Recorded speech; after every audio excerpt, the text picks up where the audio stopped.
Baik, Assalamualaikum warahmatullahi wabarakatuh. Selamat pagi Bapak-Bapak, Ibu-Ibu. Salam. Selamat pagi, Assalamualaikum warahmatullahi wabarakatuh. Waalaikumsalam. Semoga tetap produktif, stay safe. Meskipun di masa COVID-19, kita tetap bisa berbuat kebaikan, kita bisa berkontribusi pada perkembangan ilmu pengetahuan. Saya ingin menyambut Bapak Ibu sekalian pada acara book review by female lecturers dari beberapa negara. Jadi saya ingin menyambut dulu speaker kita yang pertama dari Stesia Surabaya, Ibu Dr. Asmara Indahingwati, SE SPDMM. Selamat datang. Terima kasih, Mbak Ana. Selamat datang juga saya ucapkan kepada Profesor Madya Dr. Zalina Zulkifli dari Universiti Pendidikan Sultan Idris Malaysia. Selamat datang. Dan selamat datang juga saya ucapkan pada Dr. Chan Endang Nurhartati dari Universitas Wijaya Kusuma Surabaya. Selamat datang Ibu. Dan dari Universitas Narotama. Terima kasih. Ya, sama-sama. Dan dari Universitas Narotama kita memiliki Dr. Ati Wahyuni STMT. Selamat datang Ibu. Dan hari ini spesial sekali rasanya karena acara ini di-host langsung oleh Bapak Rektor Universitas Narotama, Bapak Dr. Insinyur Haji Sri Wiwoho Mujanarko, STMT IPM. Dan juga sebagai moderator acara hari ini nanti akan saya persilahkan untuk maju di hot seat kawan lama saya, Prof. Dato Muhammad Idrus bin Muhammad Nasirin dari UTHM Malaysia. Selamat datang Prof. Baik. Acara ini memiliki banyak sekali mutual benefit bagi kita sebagai audiens maupun sebagai speaker karena buku yang disajikan untuk direview hari ini tidak hanya dari satu bidang, dari bidang IT, manajemen, ada teknologi pangan, dan juga dari teknik sipil. Dan karena semua penulisnya adalah perempuan, jadi acara ini juga merupakan wujud emansipasi praktisi perempuan dalam dunia pendidikan, membuktikan bahwa mereka bisa. Nah, supaya acara ini berjalan lancar, Bapak Ibu, saya mohon mikrofon masing-masing ketika acara sudah berjalan dan speaker mempresentasikan acara. Mohon speakernya dinonaktifkan, dan untuk nama Anda, nama user Anda di Zoom, kami mohon untuk ditambah dengan asal institusi Bapak Ibu sekalian, supaya lebih mudah bagi kami untuk mendata serta mengadres Bapak Ibu sekalian nanti di question and answer session. Oke, baik, tanpa berpanjang lagi, saya akan mempersilahkan the floor kepada Rektor Universitas Narotama untuk memberikan sambutan prakata. Dan kemudian saya akan segera memulai acara dengan memanggil moderator kita hari ini. Silakan Pak Rektor.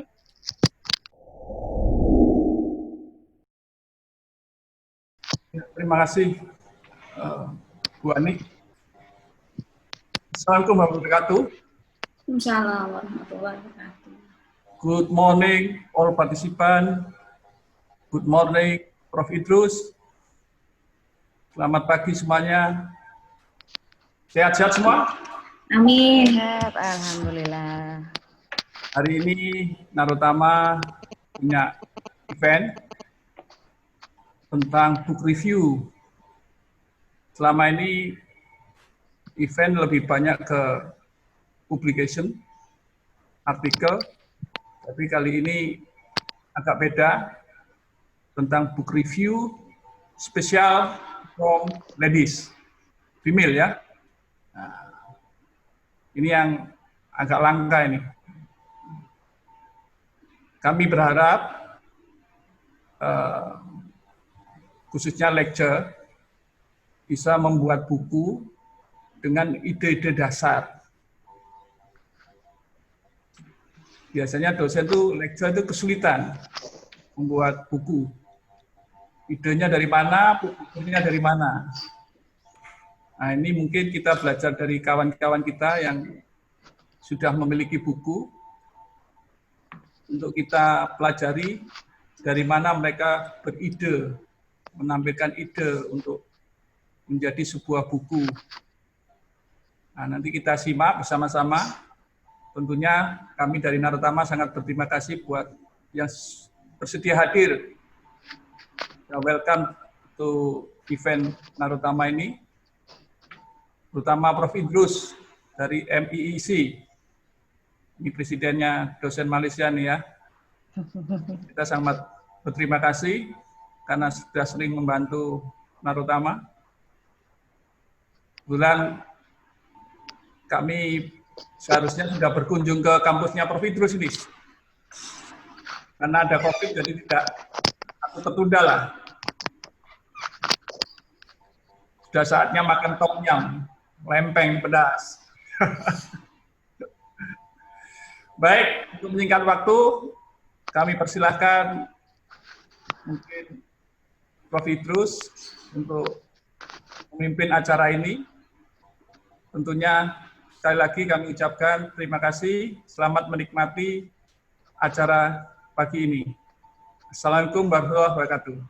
Waalaikumsalam warahmatullahi wabarakatuh. Silakan Prof. Idrus.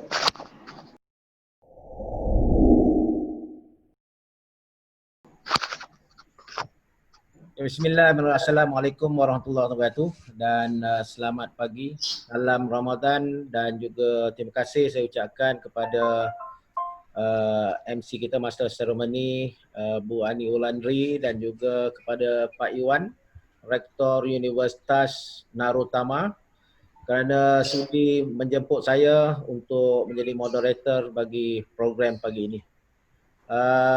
Pertama sekali saya mohon maaf kiranya ada kekurangan dalam saya menjadi moderator ini dan saya akan cuba sebaik yang mungkin untuk kita dapat mendengar kupasan-kupasan, ulasan-ulasan ataupun dalam bahasa Indonesia bedah buku ini, proses bedah buku ini untuk perkongsian ahli-ahli akademik dan juga komuniti pada yang ada di luar di sana. Saya dimaklumkan bahawa program pagi ini adalah untuk melihat apakah kandungan-kandungan buku-buku yang telah menjadi karya kepada 4 orang dosen ini, ya, ahli akademik, iaitu yang pertama nanti kita akan minta Dr. Asmara Indahingwati. Yang keduanya adalah Profesor Madya Dr. Cik Zalina. Yang ketiga adalah Dr. Endang Nur Hartati. Saya minta maaf ya Bu sebab tersasul ni. Dan yang keempat adalah Dr. Atik Wahyuni. Jadi 4 penulis wanita yang kita mohon untuk mengulas buku masing-masing sempena Hari Kartini. Jadi yang ini orang Malaysia ni kurang maklum tentang Hari Kartini ni. Dan Hari Kartini ini adalah hari yang dikaitkan dengan emansipasi perempuan, iaitu kalau dalam bahasa Inggerisnya emancipation, ya. Iaitu the process of giving people social or political freedom and rights. So yang ini adalah berkaitan dengan perempuan. Jadi kita harapkan wanita-wanita seluruh dunia dan juga wanita-wanita di Malaysia dan juga khususnya di Indonesia akan terus berjuang untuk memastikan bahawa wanita ini dimartabatkan, insya-Allah.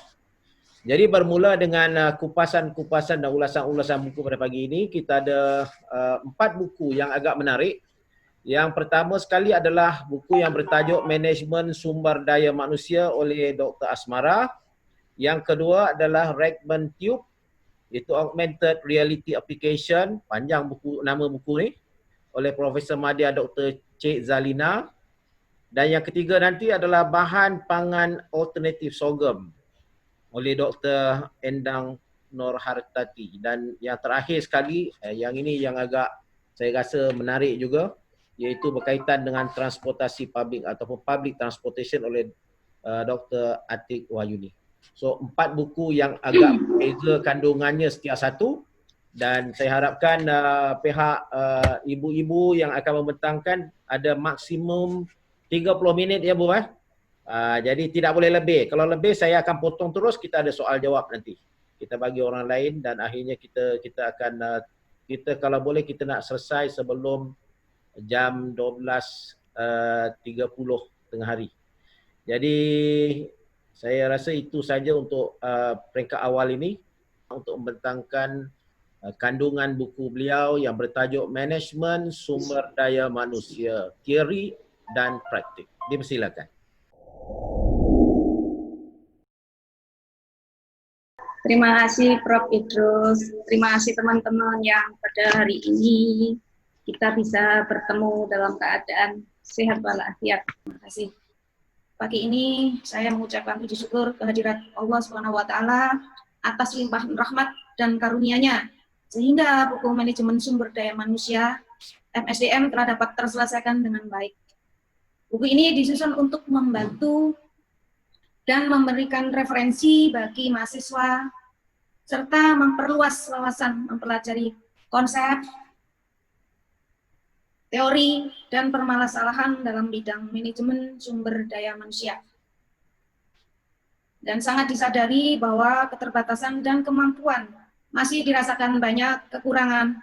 Oleh karena itu, penulis mengharapkan saran positif guna membangun agar tulisan bermanfaat bagi semua kalangan yang membutuhkan.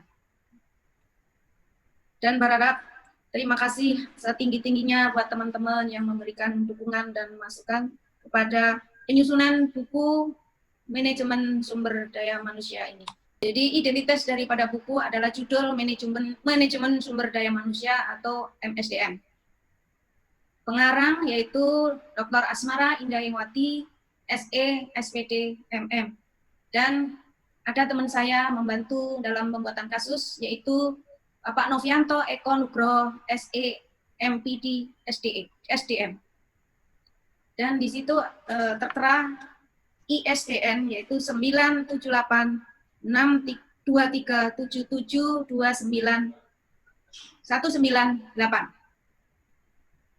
diterbitkan oleh PT Skopindo Media Pustaka. Tahun terbit baru saja, ya Maret kemarin untuk perjalanan, dan jumlah halaman sekitar 260 halaman. Untuk legalitas buku bisa dilihat di Google Books yang sudah tertera, yaitu https://LI Manajemen Sumber Daya Manusia. Dan sudah saya daftarkan di HAKI. Jadi setiap pembuatan buku, kita harus mendaftarkan surat pencatatan ciptaan untuk hak daripada hukum dan hak asasi manusia.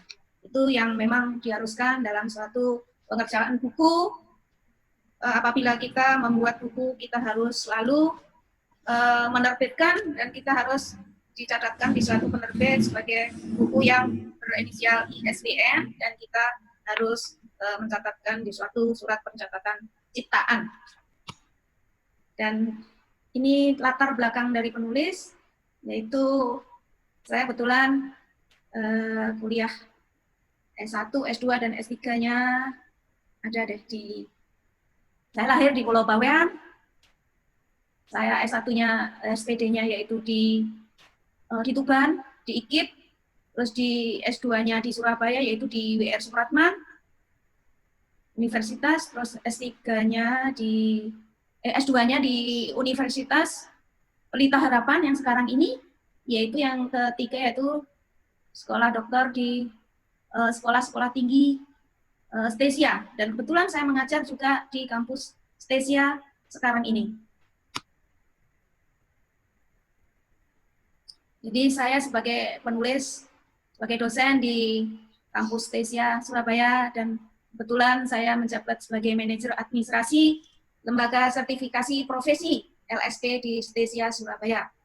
Dan pada buku MSDM ini, saya melengkapi dengan isi dan bab. Di bab tersebut ada 14 bab yang ada di buku MSDM ini. Dan isi buku, mengapa saya jadikan 14 pada waktu itu? Saya bercerita tentang saya ngajar. Ngajar ini kan saya selalu memberikan buku-buku yang ada sebagai kontrak perkuliahan. Kontrak perkuliahan yang ada kita buatkan di di RPP, RPS yang ada di kampus. Akhirnya saya mencoba untuk saya buat buku. Jadi yang ada di kontrak perkuliahan tersebut kan sudah ada buku-buku yang harus saya upload, beberapa buku yang harus saya buat. Akhirnya saya pisah-pisah menjadikan bab per bab tersebut. Dan bab-bab tersebut akhirnya saya bisa jadikan buku karena memang 14 kontrak perkuliahan per pertemuan itu 14 kali, jadi saya membuat bab-bab sampai 14 kali. Bab. Ya, sudah. Jadi untuk bab 1 yaitu menjelaskan apa yang dimaksud dengan kependudukan. Yaitu yang menjelaskan tentang kependudukan. Kedua yaitu menyebutkan apa yang dimaksud dengan komponen demografi. Ketiga yaitu membedakan kependudukan dan angkatan kerja. Terus selanjutnya yaitu mendiskusikan faktor kemiskinan. Kelima yaitu menjelaskan membangun SDM sumber daya manusia. Itu yang di bab pertama yang saya bisa ulas di situ di per bab tersebut. Untuk bab kedua dalam isi tersebut yaitu tentang sumber daya manusia. Menjelaskan apa yang dimaksud dengan sumber daya manusianya. Kedua yaitu menjelaskan apa yang dimaksud dengan manajemen sumber daya manusia. Yang pertama yaitu SDM-nya, yang kedua yaitu MSDM-nya. Terus yang ketiga yaitu menyebutkan kegiatan bentuk dan satuan kerja dari manajemen sumber daya manusia. Keempat yaitu mengidentifikasi tantangan pengelolaan sumber daya manusia di era globalisasi. Untuk yang kelima, isi dari bab kedua yaitu mendiskusikan pengelolaan sumber daya manusia global. Selanjutnya, untuk bab 3, isi tersebut yaitu isi daripada bab 3 adalah perencanaan dari sumber daya manusia. Dan mengidentifikasi perencanaan sumber daya manusia, menjelaskan pengertian, tujuan, dan ruang lingkup perencanaan. Ketiga, yaitu menyebutkan filosofi, kendala, dan tantangan perencanaan sumber daya manusia. Yang keempat, yaitu mendiskusikan teknik, proses, dan tahapan dari perencanaan teknik. 5, yaitu menyebutkan dimensi dari perencanaan. Untuk bab 3. Untuk bab 4 yaitu tentang analisis, deskripsi, dan spesifikasi jabatan. Keempat yaitu menjelaskan pengertian dari tujuan dari analisis, deskripsi, dan spesifikasi jawaban. Dan selanjutnya, ini yang sudah saya jelaskan per bab, per masing-masing bab. Ini bab 5 yaitu tentang rekrutmen, seleksi, orientasi, dan penempatan pegawai. Untuk bab ke-6 tentang pelatihan SDM. Tentang pelatihan SDM.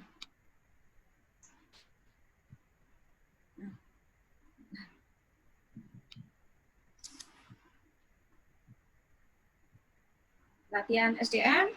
Terus untuk selanjutnya di sesi ke bab ke-7 yaitu merancang sistem karir. Dan sistem karir. Terus yang untuk bab 8 yaitu tentang motivasi. Yang terdiri di dalamnya yaitu menjelaskan pengertian dan pandangan tentang motivasi, menyebutkan sumber dan teori-teori dari motivasi. Ketiga yaitu menjelaskan tentang karakteristik dan kebutuhan dari motivasi. Untuk keempat yaitu menyebutkan ciri-ciri dan faktor yang mempengaruhi motivasi. Dan selanjutnya yaitu mendiskusikan bagaimana motivasi bisa mempengaruhi individu. Itu yang isi bab dari bab yang ke-8. Untuk bab yang ke-9 yaitu kepuasan kerja. Kepuasan kerja menjelaskan pengertian dari tujuan kepuasan kerja dan selanjutnya ini di lingkungan kepuasan kerja yang saya masukkan di buku bab ke-9. Untuk bab dari bab 10 yaitu kompetensi. Kompetensi dan kompetensi. Mohon maaf ini kompensasi. Kompensasi.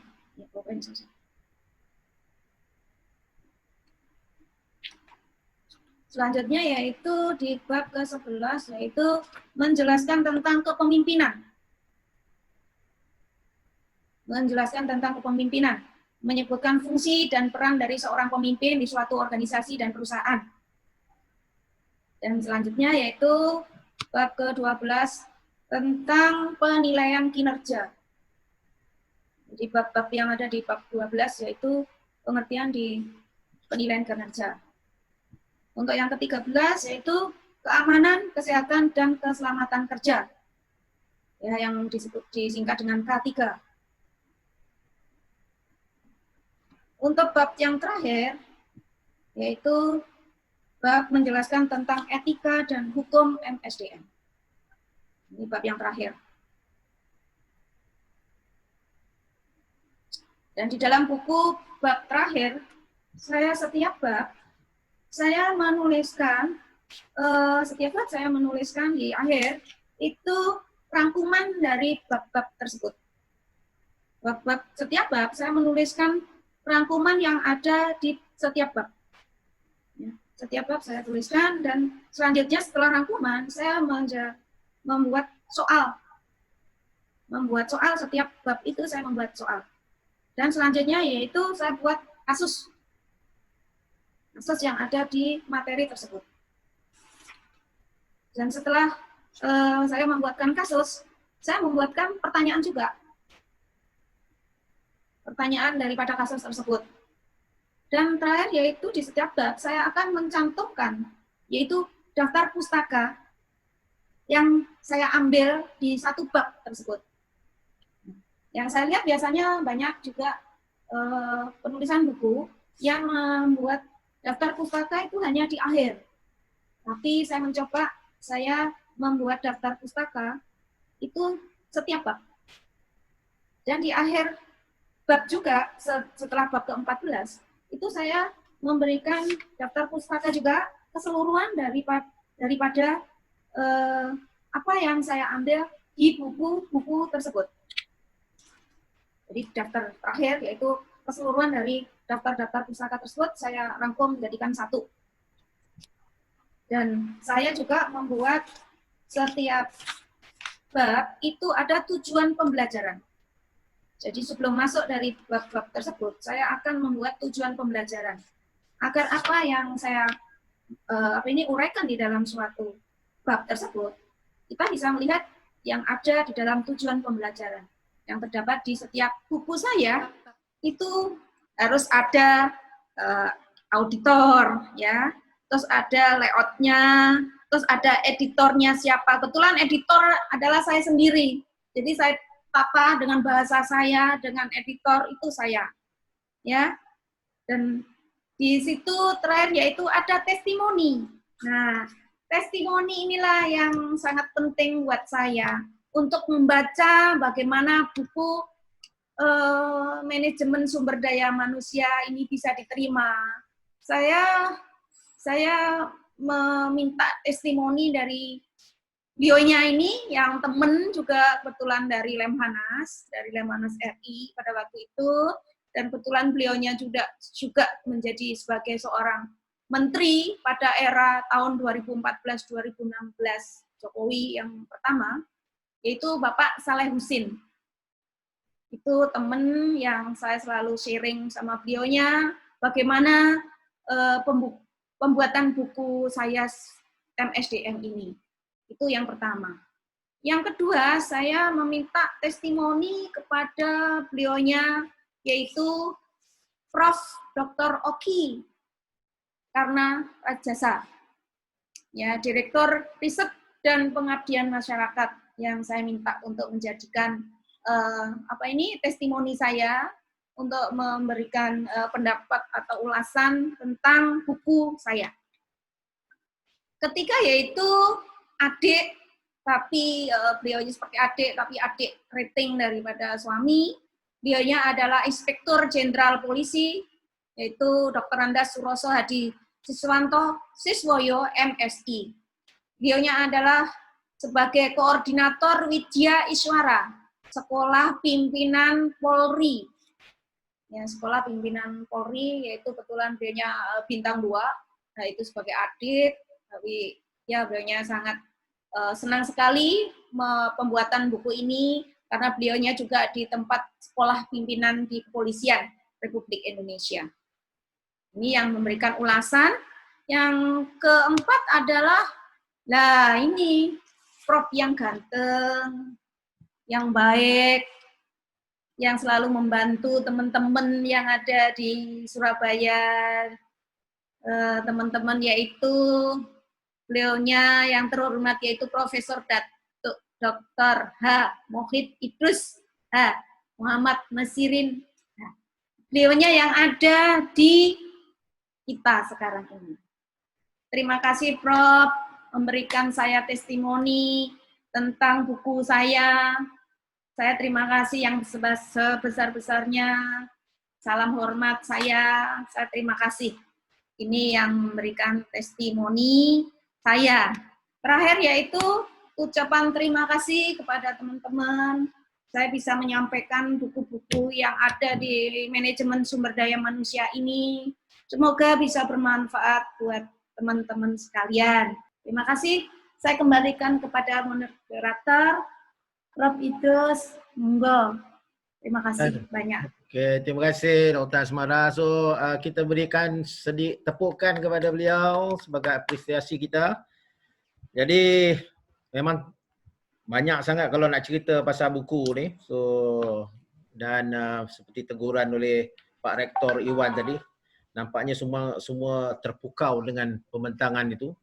Terpukau disebabkan oleh kandungan yang saya rasa sangat detail dan bagus sebagai bahan akademik.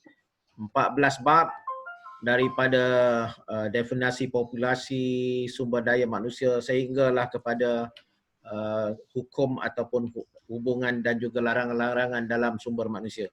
So kita telah lihat dan kita telah dengar pembentangan tersebut dengan kasus-kasus ataupun kes-kes dan pertanyaan-pertanyaan dalam buku ini. Maknanya buku ini sangat bagus untuk kita jadikan sebagai bahan rujukan ataupun buku teks, ya. Itu pengalaman oleh Dr. Asmara dan saya ucapkan terima kasih atas perkongsian tersebut. Dan kita teruskan dengan perkongsian kedua. Masa yang diambil oleh Bu Asmara sebagai untuk rekod 38 minit. So lebih 1 minit, Bu. Terima kasih Prof. 1 minit ekstra. Ya, saya benarkan 1 minit tak apa. Plus or minus 1 minit, ya. Terima kasih. Jadi untuk ibu-ibu yang lain saya harapkan dapat itu maknanya tadi sepatutnya 30, maknanya 31 minit. Saya minta maaf, 31 minit sebab kita bermula 10.7 minit. Kita akhir tadi 10.38, maknanya 31 minit, 1 minit ekstra. Jadi saya minta ibu-ibu yang lain kalau boleh kita buat dalam 30 minit so that we have more questions, ya, later on at the end of the session. Dan saya tanpa melengahkan masa, saya menjemput Profesor Madya Dr. Cik Zalina Zulkifli daripada Universiti Pendidikan Sultan Idris untuk membentangkan buku beliau bertajuk Ray-Ban Tube Augmented Reality Application. Silakan.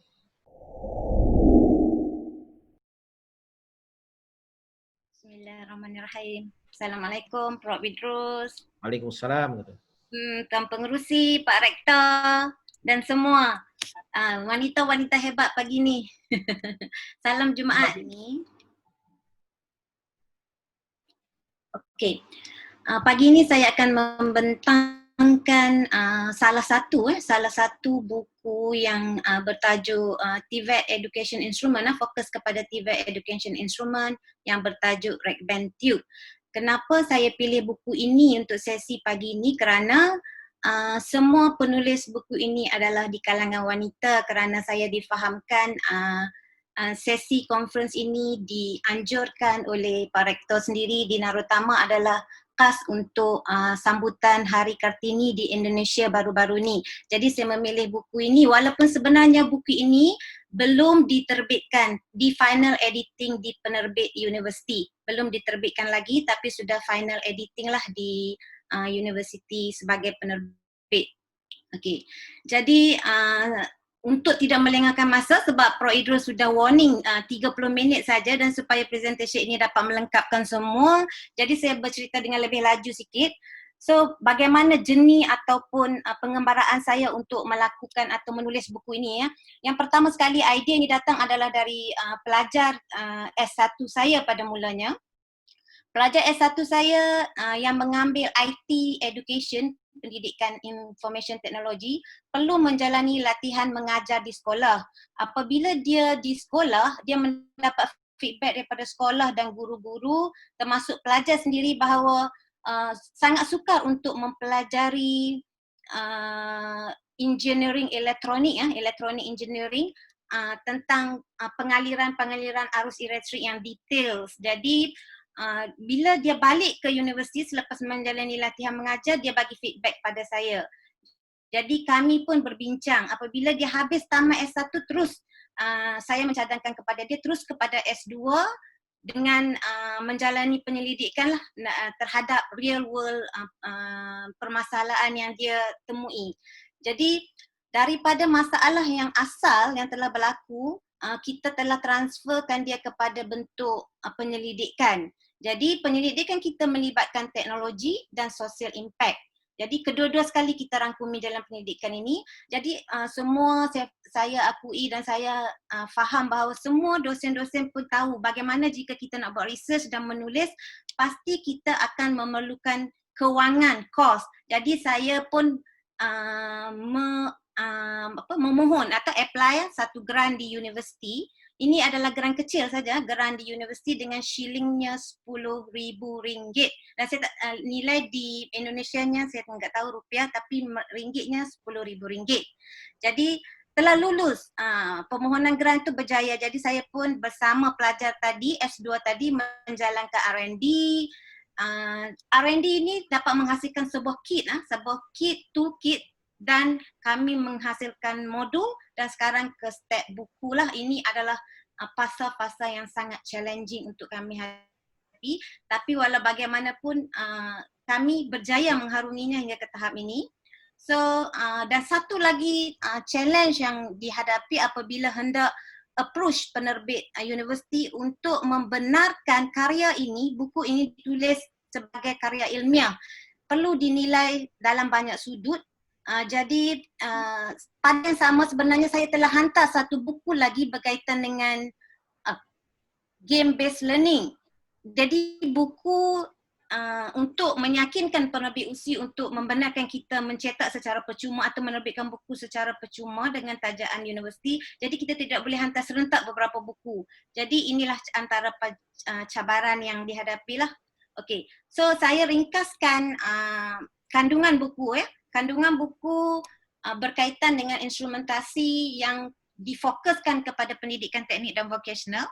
Saya bahagikan dia kepada 6 bahagian di mana sebenarnya ia adalah ada 12 chapter, 12 bab, tapi saya ringkaskan dia untuk presentasi ini supaya ia nampak lebih ringkas.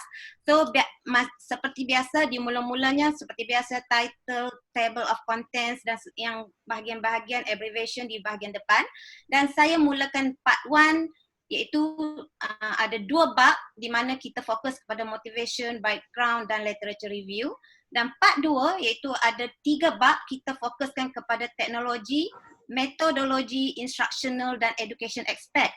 Di sini kita masukkan terus bagaimana teknologi augmented reality menjadi satu, boleh membantu dalam pendidikan teknik dan vocational, sama ada guru-guru, pelajar dan ibu bapa sendiri dan kepada semua akademia boleh rujuk. Jadi daripada kit yang kita hasilkan itu, kita explain details. What is the technology dan bagaimana teknologi itu dapat diimplementasikan, termasuk education aspect. Dan part yang ketiga iaitu 3 bab juga kita terus fokus kepada bagaimana guru pelajar akan mengimplementasikan, bagaimana menggunakan kit ini sebagai manfaatnya dalam bentuk dia ada bentuk penilaian iaitu dalam bentuk lab sheet, iaitu prosedur yang perlu dinilai lah maksudnya untuk penilaian pelajar itu sendiri. Dan kita ada tutorial based on textbook dan valid references. Dan part yang terakhir iaitu part yang keempat adalah evaluation, monitoring, feedback, discussion and contribution, future suggestion. Ini saya ringkaskan lah. Dan belakang biasalah kita ada reference, bibliografi, appendix dan lain-lain. Okey, jadi saya terus kepada isi kandungan buku. Teknikal kita fokus kepada TVET. Kenapa kita fokus kepada TVET? Kerana saya ingin nak share lah bahawa kita perlu ada multidisciplinary. Contohnya, macam saya kepakaran saya actually adalah Electrical and Electronic Engineering. S1, S2, S3 saya semuanya Electrical Electronic Engineering. Tapi augmented reality ini adalah IT. Jadi saya tidak menyekat minda saya bahawa benda yang bukan kepakaran saya tidak boleh menulis. Ia boleh menulis. Saya mengapplykan augmented reality ini terhadap electrical and electronic subject di pendidikan teknik dan vocational. Okay, lepas tu saya teruskan lagi this toolkit called Red-Band Tube, an educational kit for basic electric and electronic subject for TVET education student. Okay, so jadi yang ini yang saya nak share tadi. Untuk 202 book publication daripada saya sendiri. Yang pertama adalah pembelajaran berasaskan permainan isukan, GBL ini, buku yang pertama ini. Sekarang dalam proses diterbitkan sebab masalah kita punya PKP ini. Jadi buku ini stuck di penerbit UPSI. Jadi buku Red-Band Tube saya ini tidak boleh lagi dihantar ke penerbit UPSI kerana buku saya yang ini sudah stuck. Jadi kenapa hari ini saya memilih untuk menceritakan Red-Band Tube?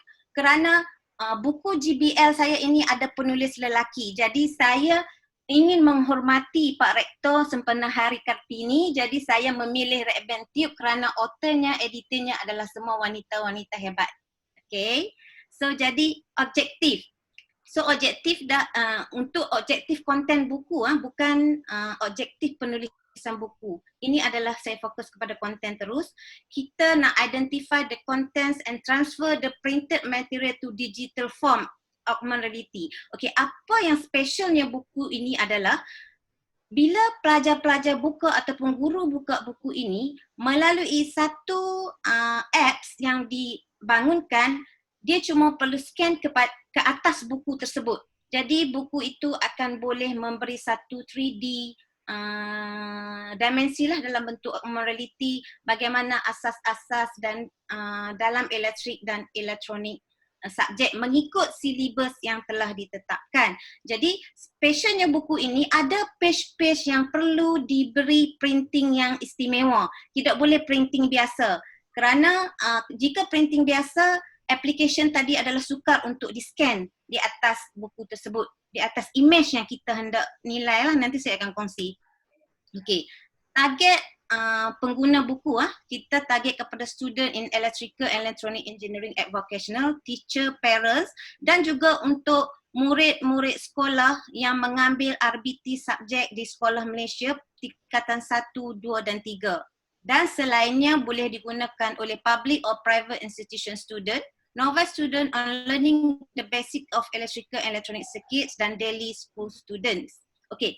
Dan juga sebenarnya buku ini adalah boleh juga digunakan sebagai reference user di rumah. Contohnya sebab terlalu asas. Contohnya katakan kita di rumah kita nak lakukan DIY penukaran soket yang rosak. Jadi melalui buku ini kita ada satu kaedah ataupun tunjuk secara real 3D dimensi bagaimana nak menukar soket ini dengan kaedah yang betul, wire color mengikut warna color, apa fungsinya, nak diletakkan di mana, disambungkan di mana, ini sebagai contoh. Jadi maksud saya di rumah pun kita boleh guna sebagai rujukan lah, tidak semestinya di sekolah-sekolah dan college-college. Okey. Red-Band Tube ini sebenarnya diberi nama kerana dia adalah 3D AR application for basic electric subject for TVET dan dia diserta dengan several cards. Kad inilah yang kita tanamkan dalam buku tadi. Maksudnya kita printing di atas buku tadi untuk generate augmented reality image in 3D. Okay. Jadi how Red-Band Tube help student to understand the concept of electric and electronic. Contohnya, saya bagi contoh. Sekiranya student nak bagi gambaran yang jelas bagaimana pergerakan arus elektrik itu dari satu point ke satu point. Bagaimana jenis-jenis litar itu bersirikah, selarikah. Jadi melalui application augmented reality dan ditransferkan kepada printing buku ini, 3D image itu dapat ditunjukkan secara hidup. Maksudnya kalau pegun di atas buku mungkin menyukarkan. Memang kami telah buat kajian sebelum dan selepas, ia amat menyukarkan untuk difahami. Terutama untuk novice student. Jadi jika menggunakan buku dan application ini secara automatik image dan yang hendak disampaikan itu akan hidup. Maksudnya dia berjalanlah macam kita tengok video-video image 3D tu. Okey. Ini apakah advantage dia? Advantage dia termasuk real world and virtual world 3D element input, easy to understand just by scanning the cards, environmental friendly, cheaper than virtual reality because it does not require expensive equipment to obtain. So apa advantage buku tadi? Yang atas adalah advantage tentang kit itu sendiri, dan apa advantage buku ini pula? Buku ini adalah complete with theoretical, technology, concept, evaluation dan discussion. Okey, termasuk penilaian terhadap pelajar dalam bentuk lab sheet, makmal dan praktikal. Okey, so kita tengok sedikit video. Kita ada 10 minit lagi. Okay, so saya pun dah dekat-dekat nak habis dah, Prof. So saya dah sampai dekat how Red Band Tube help student to understand the concept of electric and electronic. So, sepanjang tadi nampak tak, Prof, yang 15 minit saya present tu? Tak nampak? Ha? Tak nampak? Tak nampak saya present? Ha. Aduh, penatnya. Tak apa, kita continue. Kita faham apa yang you present tu. It's good. Okay. Ya, dah nampak tadi. So just Tak continue. nampak kenapa ya? Belum kepencet kali, belum kepencet. Di share screen tadi kayaknya. Share screen tu mungkin tak lekat. Iya, belum kepencet tadi kayaknya. Oh, saya sudah, okay. Okay, tak apa. Kalau macam tu saya teruskan. Ini nampak tak? Prof, nampak tak share screen saya? Boleh. Okay, kalau nampak saya nak terus ke, saya kongsikan lagi ya. Okay, Ya. sepanjang penulisan buku ini berkaitan dengan Red Band Tube TVET Education Instrument ini, penulisannya berlaku fasa ke fasa. Yang pertama, kita pindahkan daripada printed kepada kit, kemudian daripada kit kita pindahkan kepada IT balik digital, kemudian daripada digital kita pindahkan kepada buku. Inilah prosesnya. Maksudnya buku tadi dipindahkan dari satu stage ke satu stage sehingga ke tahap sekarang lah. So ini adalah konten-konten buku yang saya present tadi.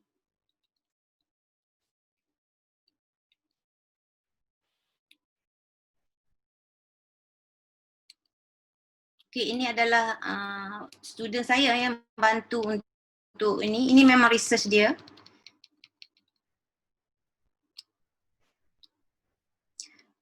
So maksudnya kita daripada buku digital kita transfer kepada bentuk buku bercetak dengan isi kandungan yang sama.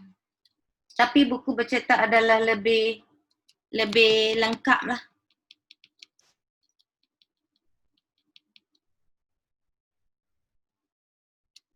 Itu saja kot, Prof. Ada tak soalan nak tanya ataupun saya berpatah balik kepada slide saya? Tak apa. Yang so saya ucapkan terima kasih bagi pihak penganjur kerana telah memberikan presentasi. So saya ulas sikit, ada dua perkara yang disebut di sini. Saya rasa ini adalah satu aspirasi lah untuk kita, khususnya kaum ibu. Pertama sekali, apabila kita ingin menulis apa-apa buku pun ataupun buat apa-apa pun, kita jangan bataskan kita dengan ilmu yang kita ada, kerana untuk menulis tiada batasan ilmu. Itu satu prinsip yang sangat bagus daripada PM Dr. Cik Zalina. Yang keduanya, buku ini dihasilkan ada sebab dia. Dan bagi buku ini, ianya dihasilkan atas sebab sukar untuk pelajar-pelajar menggarap ilmu yang terdapat dalam pembelajaran mereka, khususnya dalam bidang electronic engineering. So saya ucapkan terima kasih dan kita berikan tepukan pada PM Dr. Cik Zalina atas presentasi beliau. Dan saya lihat kita punya pengikut dan peserta untuk program pagi ini makin ramai nampaknya. So alhamdulillah dan tahniah kepada Narotama University. Jadi kita berehat sekejap dan kita buka untuk soalan sekiranya ada untuk dua speaker ini. Saya buka kepada peserta, khususnya pada Bu Lucy. Ada apa soalan? Ya, terima kasih Prof. Langsung Prof. Ya, silakan. Oke. Sebutkan speaker yang mana dan kemudian soalannya. Oke. Kebetulan tadi dua perempuan yang luar biasa mempresentasikan bukunya cukup luar biasa, Prof. Kebetulan di sini saya ingin bertanya kepada bukunya Bu Asmara. Kebetulan kami ini berdua dengan dari UWKS, yaitu Dr. Heni Sukrisno dan saya sudah menerbitkan juga buku tentang SDM. Yang saya tanyakan, ini Ibu membuat tentang SDM, tentu tidak lepas dari psikologi SDM. Tetapi mengapa di dalam buku Ibu tadi tidak menyinggung psikologi? Mohon maaf Bu Asmara. Yang kedua, bicara mengenai SDM lagi, terus bagaimana mengalami stres pegawai atau burnout pegawai. Yang ketiga, bagaimana strategi pengendalian pegawai di dalam teori kepemimpinan, karena SDM itu tidak lepas dari kepemimpinan. Yang ketiga ini belum diulas sama sekali atau memang gimana? Terima kasih Prof. Saya kembalikan ke Prof. Idrus. Assalamualaikum. Ya, waalaikumsalam. Terima kasih. Itu 3 soalan daripada Bu Lucy. Kita bagi masa untuk Dr. Asmara menjawab. Dan ada soalan lagi? Ya. Satu lagi, Prof. Ya, ya silakan. Iya, oke. Ya, silakan. Iya. Assalamualaikum warahmatullahi wabarakatuh. Selamat pagi. Waalaikumsalam. Ya. Selamat dulu untuk Bu Dr. Indah Hingwati, sahabat saya yang saat ini sudah mengeluarkan banyak buku dan alhamdulillah saat ini juga memperkaya buku di bidang MSDM. Sekali lagi selamat untuk Bu Asmara ya. Ya, ya, oke. Ini sahabat saya baik ini, Pak. Jadi saya belum membaca konten buku ini, tapi dari chapter demi chapter yang sudah disampaikan tadi,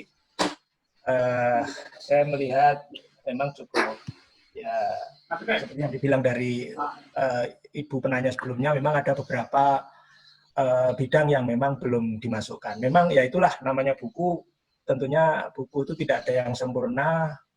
Makanya fungsi akademik ini kita bisa saling melengkapi, saling menyempurnakan satu sama lain.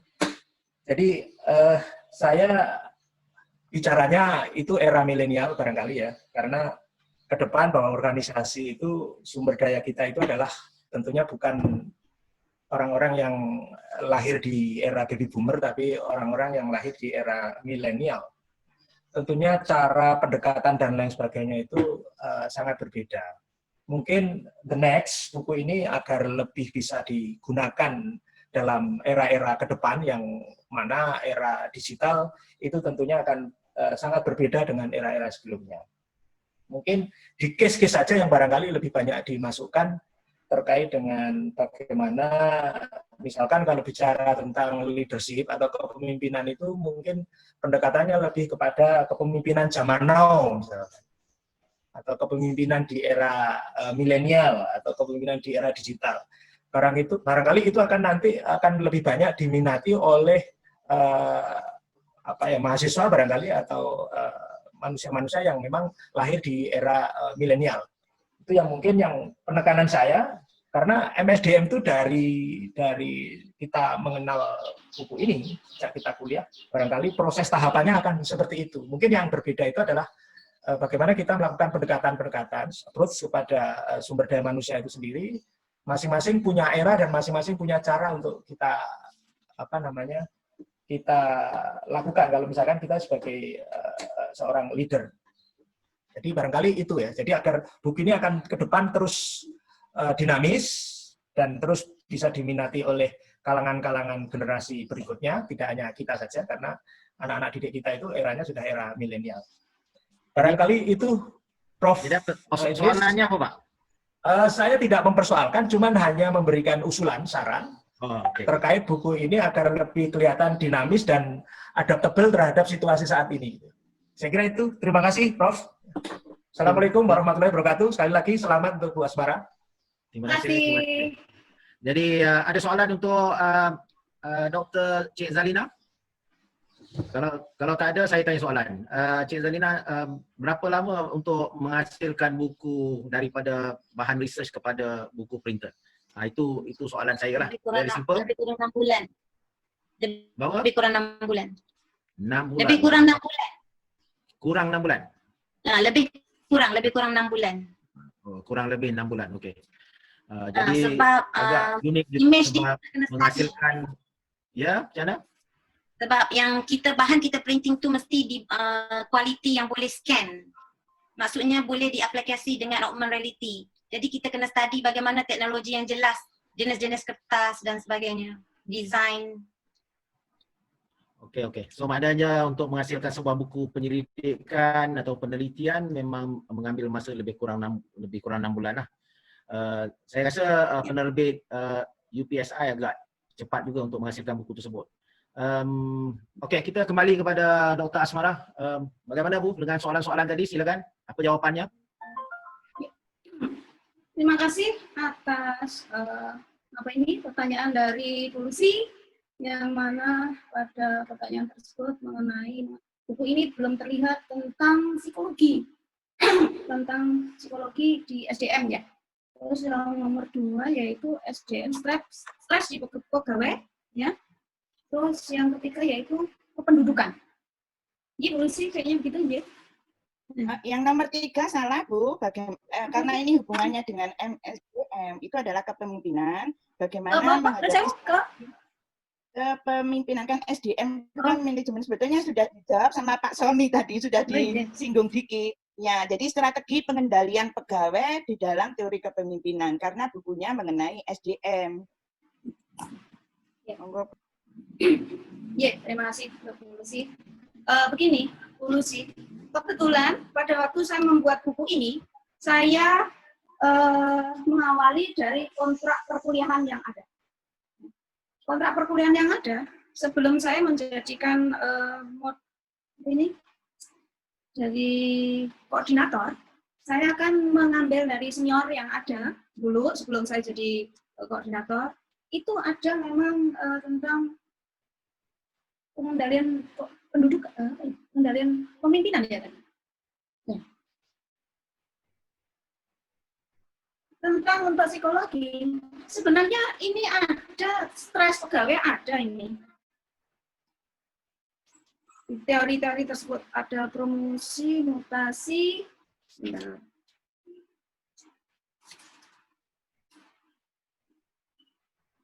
kepuasan kerja, stres pegawai. Ya, memang ada seumpama ini memang bukan seumpama ya. Ini kalau memang ada kekurangan tersebut, memang per poin itu sudah kita masukkan di dalam suatu bab tersebut. Jadi barangkali memang ada poin-poin yang belum kita masukkan dan ada yang tidak dan kita masukkan dalam satu MSDM. Silakan kita baca di bukunya agar tahu tentang poin-poin yang ada di buku saya. Nah, itu kan intinya. Kan begitu. Kalau kita terangkan di sini satu persatu, nanti ini banyak yang kita ulas tentang itu. Dan monggo kita bisa lihat di buku tersebut agar bisa tahu tentang buku yang ada, poin-poin yang ada di sini. Itu tentang stres pegawai juga. Nilai kinerja, kepuasan kerja. 151. Kepuasan kerja, dampak daripada peningkatan kualitas kerja. Iya Bu Lucy, mohon maaf, kalau memang itu belum, memang barangkali ada kekurangan di sini. Nanti selanjutnya kita akan membuat lagi tentang apa masukan-masukan yang belum, karena dalam draft daripada kontrak perkuliahan tersebut tidak mengambil daripada untuk psikologi MSDM, itu aja. Oke, terima kasih Bu Asmara. Ini Pak Iwan ada apa-apa mau tambah? Silakan. Ya, terima kasih, Prof. Saya bukan ahli SDM, tapi saya pemerhati SDM. Jadi saya suka mengamati perilaku SDM. Jadi apa yang disampaikan Bu Lucy atau Pak Sony itu, memang psikologi rasanya perlu ya, perlu disinggung. Karena banyak perilaku manusia kadang tidak sesuai dengan, ya mohon maaf, mungkin tingkat keilmuannya. Atau pegawai mungkin tidak sesuai. Jelas sekarang saya ada di top management yang berangkat dari bawah, selalu mengamati perilaku. Jadi perilaku pegawai itu kadang, ya mohon maaf ya, kalau belum diangkat sebagai pegawai, dia rajin. Tapi begitu dia diangkat pegawai, dia malah tidak rajin. Ini bisa dibuktikan nanti kalau Bapak Ibu menjadi top management, bisa mengamati itu. Jadi apa yang disampaikan Bu Asmara, saya rasa sudah cukup bagus, cuma perlu disinggung itu. Memang kalau saya teknik sipil ya, teknik sipil, civil engineering di kampus UK Petra. Jadi saya alumni UK Petra. Di UK Petra itu pada saat itu saya dikasih ilmu tentang psikologi, bagaimana menaklukkan seseorang. Apalagi kalau seorang marketing, bagaimana menaklukkan seseorang. Tetapi kalau di kampus saya, Narutama, tidak ada namanya psikologi. Harusnya psikologi itu memang sedikit banyak harus disinggung. Karena menyangkut perilaku. Gitu. Mungkin itu pendapat saya, Prof. Karena saya tidak ahli SDM soalnya, Prof. Oke, terima kasih. Saya tambahin, memang dalam buku ini memang kita nggak menyinggung untuk masalah psikologinya. Jadi bab tersebut belum ada kayaknya. Gitu. Non sewu, Prof, untuk yang tadi Pak Sony, saya kalau manggil bukan Sony, tapi kok tertulis Sony, jadi saya bingung juga tadi. Mas Purwanto namanya, kok Sony larinya. Jadi memang ya menghilangkan identitas itu namanya. Ya, teman saya ya yang selalu support juga. Nah, untuk kedepannya memang dengan situasi epidemi kayak gini, untuk kita online apa, memang kita harus membuat buku yang kira-kira bisa bisa memberikan masukan terhadap buku-buku leadership tentang zaman digital ini, zaman now. Oke, jadi kita teruskan dengan speaker yang ketiga, yaitu Ibu Dr. Endang Nurhartati, yang bukunya bertajuk Bahan Pangan Alternatif Sorghum daripada Universiti Wijaya Kusuma Surabaya. Dipersilakan, Bu.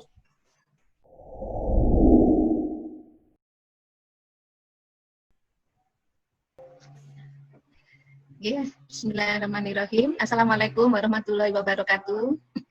Waalaikumsalam. Salam warahmatullahi Yang saya hormati Prof. Idrus, kemudian Pak Rektor, terima kasih sudah mengundang saya dalam acara ini, dan ada Prof. Zaldina, kemudian ada teman-teman semua, termasuk ada dosen saya, Prof. Arwanto, terima kasih sudah hadir di sini.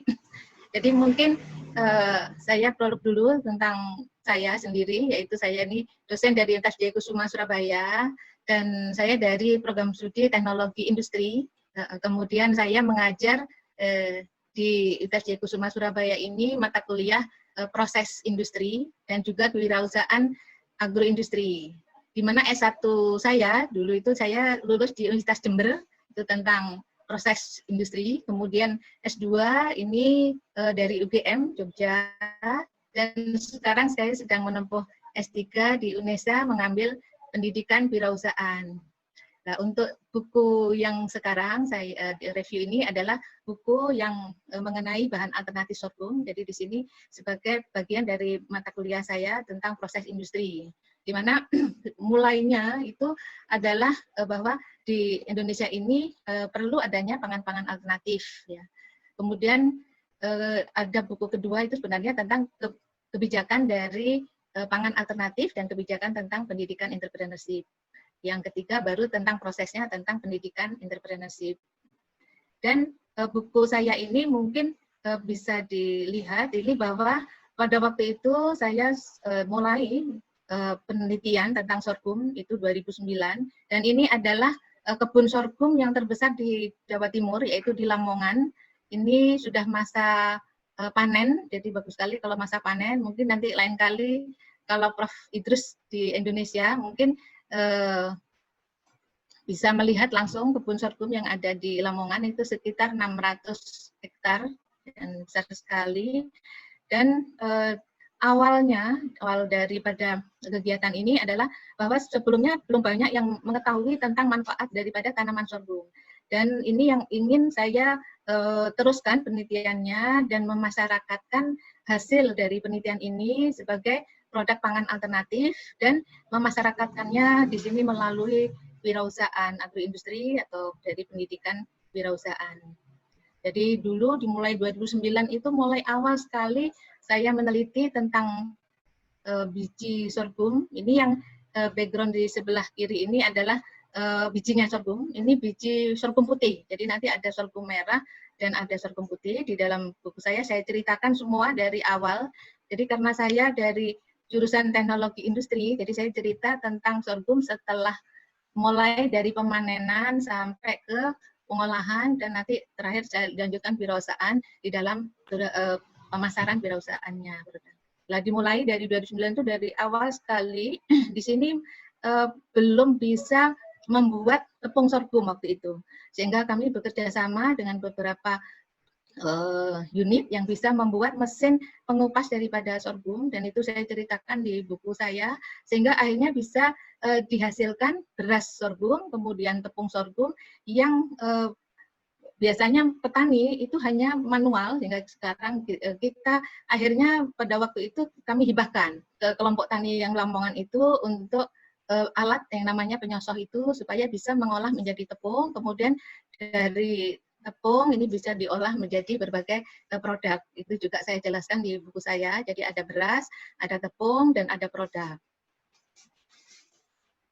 Nah, di sini memasyarakatkan pangan alternatif ini yang belum bisa maksimal karena memang sorghum ini belum ditanam secara nasional di Indonesia, tapi ada di berbagai daerah, ada. Jadi di Jawa Timur itu hampir separuh ya dari Jawa Timur ini menanam sorghum, hanya tidak sepanjang tahun. Jadi pada saat padi dan jagung tidak tumbuh itu mereka menanam sorghum.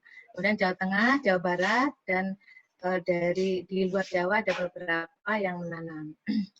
Nah di sini pada saat ini buku-buku tentang hasil pangan sorghum ini hampir tidak ada, sehingga saya berusaha untuk bisa menulis dan alhamdulillah udah banyak buku yang kita buat dan juga kami teruskan dalam membimbing skripsi mahasiswa dan hasilnya juga dibuat buku supaya bisa lebih memasyarakatkan pangan alternatif ini. Jadi di sini di buku saya ceritakan mengenai sorghum itu, kemudian bagaimana sorghum itu bisa kita buat beras sorghum. Jadi beras sorghum ini mungkin berbeda dengan beras yang kita konsumsi sehari-hari karena memang kandungannya sorghum berbeda, tapi bisa disejajarkan dengan padi, jagung, dan yang lainnya. Tapi di sini yang paling pokok adalah sorghum itu free gluten, itu yang berbeda dan itu juga saya ceritakan di situ. Ini yang varietas putih, ini yang ada di Lamongan, sedangkan yang merah ini di Bandung, adanya di Jawa Barat. Kemudian dari tepungnya, kemudian ini adalah sorghum rice bran, ini adalah bekatul. Jadi pada waktu kita kupas kulit yang pertama itu ternyata ada yang pertama itu dedak, ini untuk pakan ternak. Kemudian setelah pengupasan yang kedua, penyosohan kedua itu keluar bekatulnya ini. Lah bekatul ini ternyata gizinya juga tinggi, seratnya tinggi, sehingga masih bisa digunakan untuk produk. Dan kesemuanya ini bisa mendukung daripada ketahanan pangan di Indonesia yang kita harapkan, dan terus kita memasyarakatkan hasil penelitian ini kepada masyarakat. Nah, yang unik daripada sorghum karena semua bagian tanaman itu bermanfaat. Ini juga saya tulis di buku saya bahwa selain dari bijinya, jadi itu ada batang sorghum. Jadi kalau dilihat dari kebun itu ada bijinya, ada batangnya, ada daunnya. Kalau daun pasti untuk kompos lah. Ternyata batang ini mirip dengan tebu, hanya lebih kecil dan manis ya. Nah, ini kemudian kita olah. Ini yang niranya kita press ya. Ini juga ada sorghum merah dan sorghum putih. Sorghum merah lebih manis daripada yang putih, ya. Tapi sama, semua dua-duanya juga manis. Ya. Jadi ini yang kita olah menjadi bahan pemanis alami dan mungkin beda dengan tebu. Kalau tebu itu bisa berbentuk kristal, sedangkan ini tidak bisa. Jadi ini adalah pemanis alami yang cair seperti madu, ya. Seperti madu dan hanya bisa kita encerkan atau diminum langsung bisa, diencerkan bisa atau diolah dengan bahan-bahan lain sehingga membentuk olahan yang lain dan ini pemanis alami dari bahan sorghum. Jadi ini adalah isi dari buku itu. Kemudian setelah dari tepungnya, ini kemudian kita juga mengolah menjadi produk tepungnya. Nah, di sini terlihat ini isi dari sorghum dibandingkan dengan bahan yang lain, yaitu dari beras sendiri, jagung, ini gandum, ini sorghum. Bedanya dengan gandum sorghum itu adalah free gluten tadi. Kalau gandum ada gluten. Jadi ini pilihan alternatif untuk pangan yang bermanfaat buat kita. Sedangkan yang di bawah ini adalah katulnya. Selain free gluten, di sini seratnya juga tinggi, kemudian ada antioksidan, dan yang terakhir ada kandungan indeks glikemiknya rendah. Dan buku ini selain ISBN juga sudah saya hakikan untuk bukunya, dan juga produk-produknya juga semua sudah kita daftarkan di Hak Cipta, sehingga hasilnya bisa lebih maksimal. Nah, ini produk dari sorghum itu sendiri. Di sini ada mie sorghum. Ini yang coklat ini bukan diberi warna, tapi memang asli karena sorghumnya merah. Dan yang kuning ini ada yang sorghum putih. Ini hasil-hasilnya, ada kue kering, ada sirupnya, ada bakery. Ya, ini yang bekatul tadi, soft brand. Ini bisa kue kering, bisa juga minum ditambahkan di dalam membuat minuman. Itu seperti sereal, tapi bisa dari bekatul sorghum. Nah, di sini memang memasyarakatkan dari bahan pangan alternatif itu banyak cara, sedangkan cara yang kita pilih karena saya sebagai dosen di sini adalah membuat entrepreneur yang ada, dan sampai sekarang hampir 30 unit yang sudah saya buat dengan berbagai aktivitasnya sendiri-sendiri, mulai dari bahan baku sampai bahan jadi. Dan keseluruhan aktivitasnya itu adalah pengembangannya produknya, kemudian ada jasa, jadi kita secara bergiliran kita datang ke kelompok-kelompok tani itu untuk memberikan penguatan dan juga memberikan contoh-contoh produk yang bisa kita buat, dan kita jalin kerjasama karena memang unik. Jadi sorghum itu masing-masing daerah menanamnya tidak sama, sehingga ini yang saya satukan, sehingga banyak peneliti lain yang juga meneliti sorghum, tapi bidangnya berbeda. Jadi misalnya dari UNER, dari Fakultas Kedokteran, itu mencari sorghum sampai kesulitan, akhirnya kebetulan mengetahui kalau saya juga meneliti, akhirnya mengkontak saya. Jadi inilah jaringan-jaringan ini yang bisa kita buat, sehingga saya tahu bagaimana di mana posisi sorghum yang sekarang sedang jalan, sehingga bisa digunakan oleh peneliti lain. Nah, ini yang dari sorghum merah, yang ini adalah sorghum putih.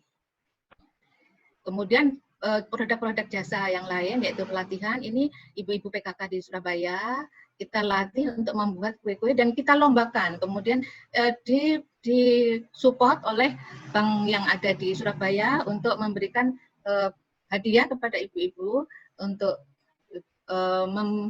memasyarakatkan dari pangan alternatif ini. Kemudian juga melalui TV kita berikan sosialisasi, ini grup divisi Unyil, kita buat cookies sorghum. Cookies sorghum itu makanan yang bisa disukai oleh mulai anak-anak sampai dewasa, dan khusus sorghum ini sebenarnya unik karena free gluten, itu baik untuk anak-anak yang autis. Sehingga ini adalah pilihan di mana ada pangan alternatif yang bisa untuk kesehatan. Dan ini sosialisasi di Bojonegoro, ini waktu itu tentang bahan pemanis sorghum dan pembantuan alat untuk pengepresan daripada sorghum. Sedangkan ini di Lamongan, ini bantuan alat untuk penyosoh dari sorghum, sehingga masyarakat Lamongan punya khas produk sendiri, yaitu wingko dari sorghum. Ini di Bangkalan, Bangkalan di Modung ya. Dia yang khas itu adalah tape. Jadi tape yang bahannya sorghum dan dibungkus sama daun jati. Itu adalah produk khas dari Bangkalan. Karena daun jati dan tape yang bahannya sorghum itu unik dan akhirnya Bangkalan bisa menjadi juara 1 untuk pangan alternatif juga di Provinsi Jawa Timur.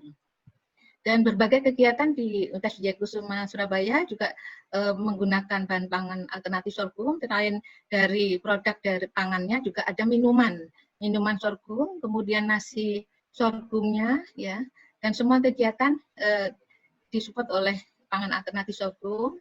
Ini pada waktu ulang tahun, kemudian ini kegiatan di universitas. Nah, ini aneka kue basah. Jadi biasanya kue basah itu tepungnya adalah tepung beras, tepung ketan, nah, tepung terigu. Nah, ini bisa disubsidi dengan sorghum. Ya. Ini berdasarkan kesukaan karena memang sorghum ini karena seratnya tinggi itu rasanya agak kasar dan terasa di lidah sehingga berdasarkan kesukaan berapa persen penambahannya. Kemudian ini cookies, ya, cookies sorghum dan aneka olahan kue basah yang lainnya. Dan ini adalah kegiatan wisuda di kampus kami. Ini kegiatan ini pengemasannya ini pada saat jam 12 malam. Jadi ini ready kue sorghum. Ada berbagai macam kue sorghum yang untuk wisudawan karena jam 6 sudah pada datang sehingga pada waktu itu ada 1.000 lebih wisudawan sehingga dengan orang tua itu sehari membuat 7.000 kue sorghum. Ini benar-benar tertinggi pada waktu produksi pada waktu itu. Ini macam-macamnya dan juga membuat parsel sorghum untuk rekanan-rekanan dari Universitas Wijayakusuma Surabaya. Nah, untuk saat ini untuk membuka market sorghum ini kemudian kita ciptakan juga. Jadi setelah melewati berbagai penelitian-penelitian ini kita ciptakan tapi memang belum bisa maksimal. Tapi sekarang saya merintis untuk membuat opening market yang online, yaitu marketplace sorghum. Jadi kita sedang mendata di Indonesia itu ada berapa entrepreneur di bidang sorghum. Kita buat judul baru, next, judul buku saya itu tentang marketplace daripada sorghum. Ini sudah terkumpul hampir 200 entrepreneur di sorghumnya. Dan kemudian saya maju ke produk non-pangan. Jadi saat ini sudah ada produk masker dari sorghum, kemudian hand sanitizer-nya, dan lain-lain. Insya Allah nanti kami launching juga untuk next buku-buku yang lainnya.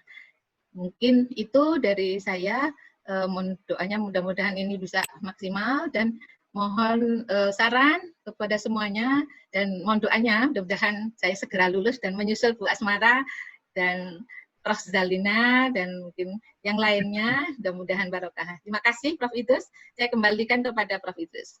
Oke, terima kasih Bu Endang dan saya ucapkan terima kasih atas pembentangan tersebut.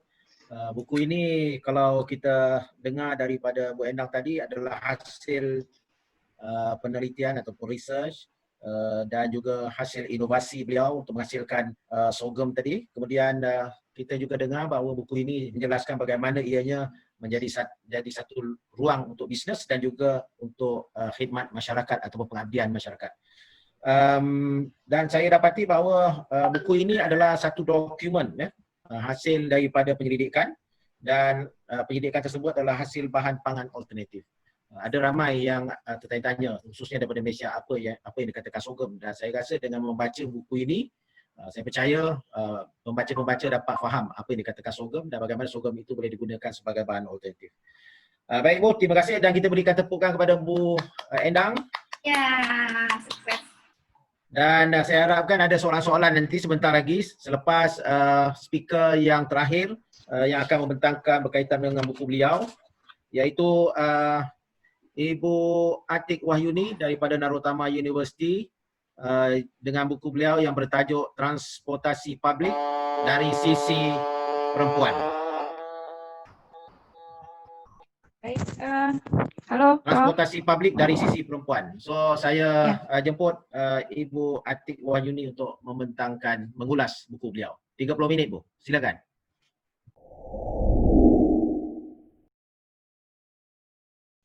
Halo. Assalamualaikum warahmatullahi wabarakatuh. Halo, sebelumnya saya ucapkan terima kasih pada Pak Rektor, Pak Iwan Sriwiwoho, kemudian pada Prof. Idrus sebagai moderator untuk pertemuan hari ini. Jadi izinkan saya memperkenalkan diri terlebih dahulu, bahwa saya, jadi pendidikan saya S1 adalah di Institut Teknologi Nasional Malang. Kemudian saya S2 dan S3 di Universitas Brawijaya. Dan saya menempuh pendidikan teknik sipil di khusus transportasi.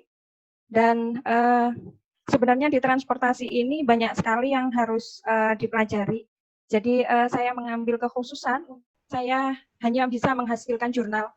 Kemudian di event buku ini saya mencoba untuk menyusun buku transportasi publik dilihat dari sisi perempuan. Ya, boleh. PowerPoint. Udah. Oke. Ya. Jadi di buku ini saya menyusun bersama dengan Pak Iwan. Jadi sebenarnya saya ini paling junior ya, karena sebelum-sebelumnya saya ini belum pernah membuat buku. Jadi untuk saat ini masih dalam proses editorial di penerbit, kemudian tapi untuk ISBN-nya sudah keluar. Jadi di sini nanti ada beberapa poin yang akan saya bahas di dalam buku ini. Ada 9 di dalam buku transportasi publik ini, ada 9 chapter gitu. Kenapa saya mengambil transportasi khusus perempuan? Karena sebenarnya transportasi sudah banyak dibahas oleh penulis-penulis yang lainnya, kemudian oleh senior-senior saya terutama gitu ya. Kemudian kalau kenapa dikhususkan ke perempuan, ini karena diawali dari beberapa penelitian saya, terutama sekali disertasi, yaitu saya mengambil transportasi publik yang memang menyoroti dari segi perempuan gitu. Jadi di dalam buku ini nanti ada 9 chapter di mana dibagi. Salah satunya adalah moda transportasi, kemudian tata guna lahan dan transportasi multimoda, teknologi transportasi, pelayanan transportasi, dan seterusnya. Dan ini saya melihatnya dari sisi perempuan. Kenapa?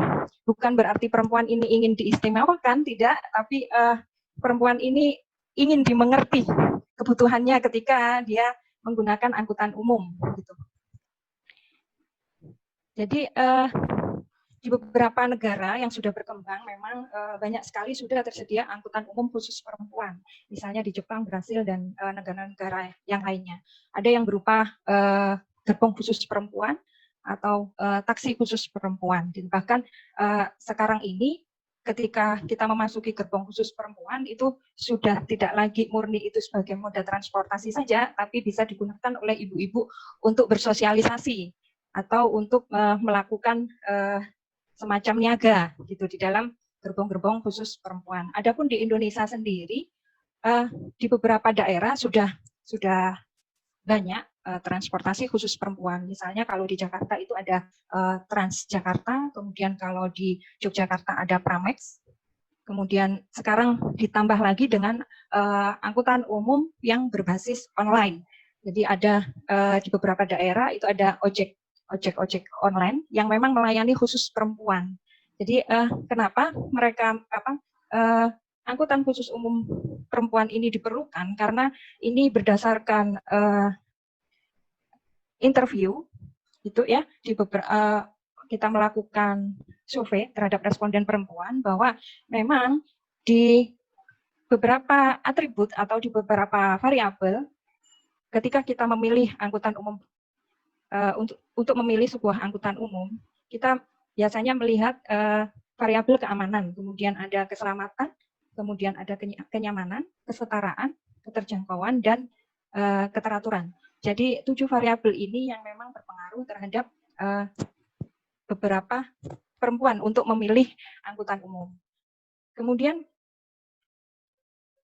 di dalam buku ini kami juga menjelaskan bagaimana sih sebenarnya pelayanan transportasi yang ada saat ini menurut persepsi perempuan itu sendiri.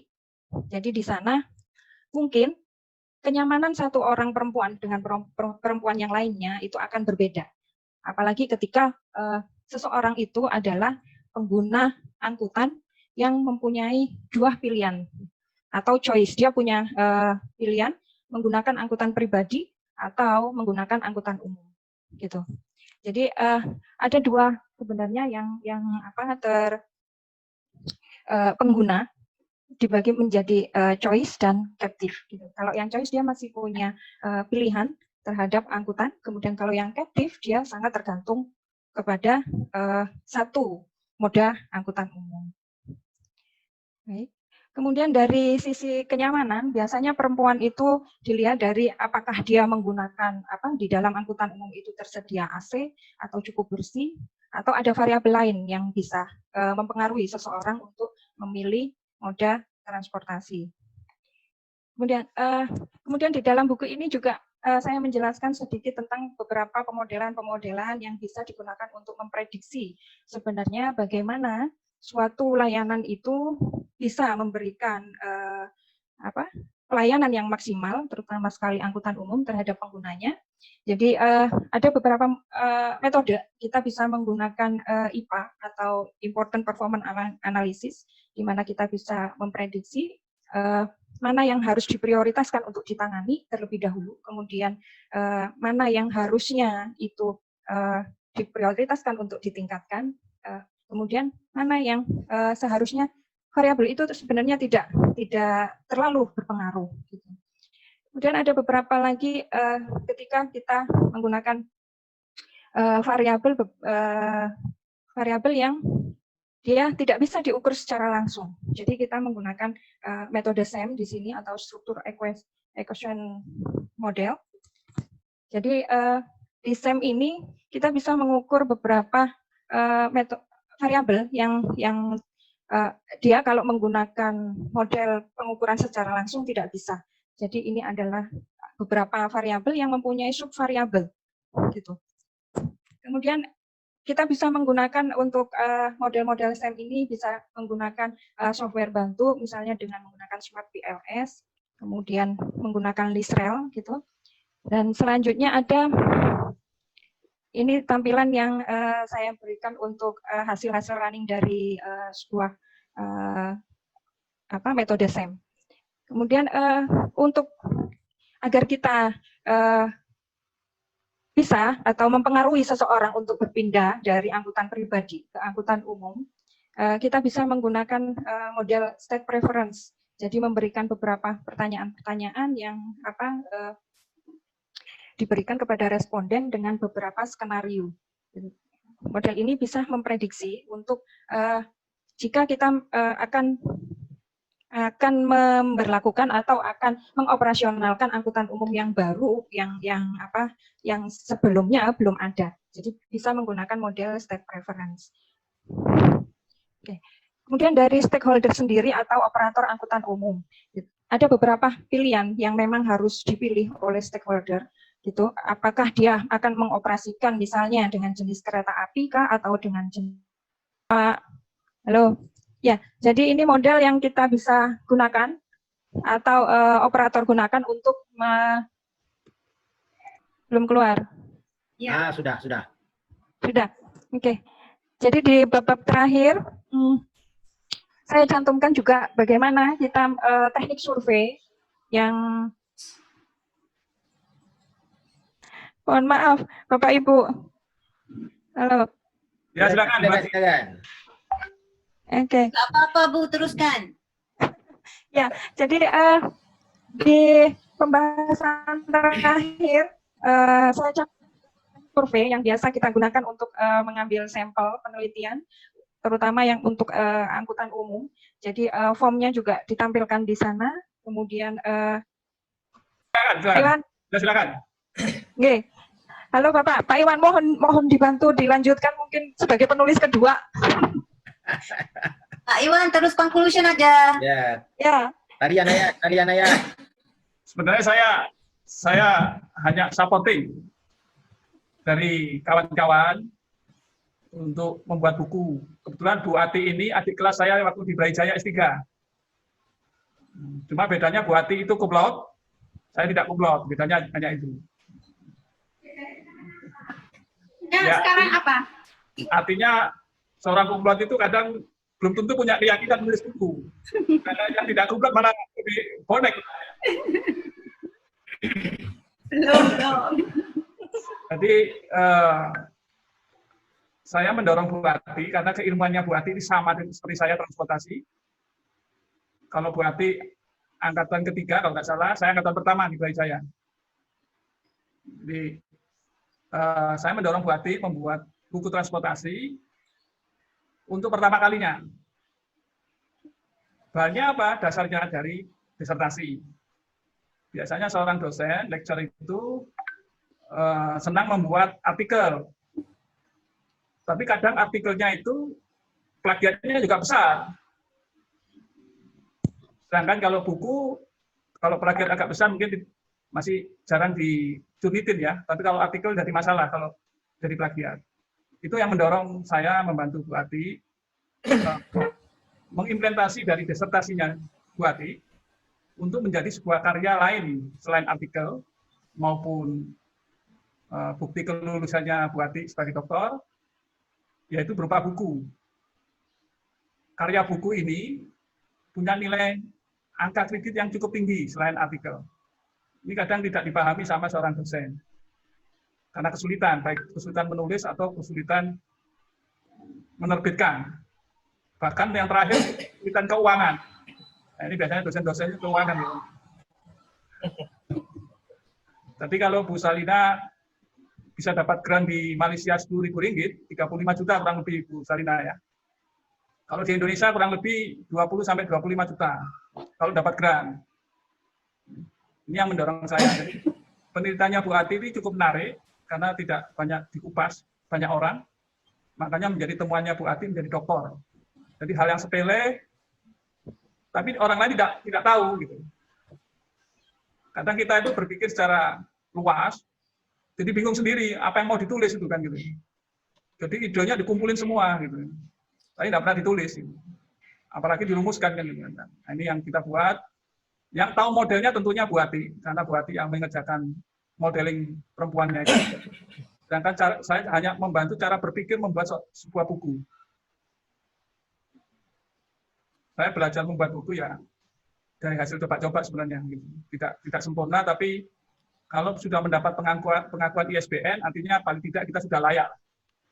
Karena sudah dapat serial number-nya itu. Nah, mungkin itu tambahan dari saya. Kalau kesimpulannya Bu Ati aja lah, karena itu risetnya Bu Ati ya. Ya, Bu Ati boleh disimpulkan? Conclusion please. Ya, jadi kesimpulan dari buku ini Prof sebenarnya adalah bahwa perempuan itu butuh rasa aman, butuh rasa nyaman ketika dia menggunakan angkutan umum atau ketika menggunakan angkutan pribadi. Tapi di dalam buku ini memang saya titik beratkan ke angkutan umum gitu ya. Jadi kemudian kalau untuk rasa aman dan rasa nyaman itu tersendiri, memang tiap perempuan itu punya persepsi yang berbeda-beda. Jadi di sini saya coba untuk mengerucutkan sebenarnya apa sih yang membuat perempuan itu merasa dia diperlakukan istimewa gitu ketika dia menggunakan angkutan umum. Mungkin itu kesimpulan dari saya, Prof. Oke, terima kasih Dr. Atik Wahyuni atas presentasi tadi. Dan saya dapat katakan bahawa di sini beliau cuba membentangkan dalam buku beliau berkaitan dengan kepentingan memberikan ataupun menyediakan sistem transportasi ataupun fasiliti untuk wanita-wanita, untuk perempuan-perempuan untuk dua perkara iaitu nyaman dan aman. Yang ini satu perkara yang saya rasa sangat penting, ya, merasa aman dan merasa nyaman.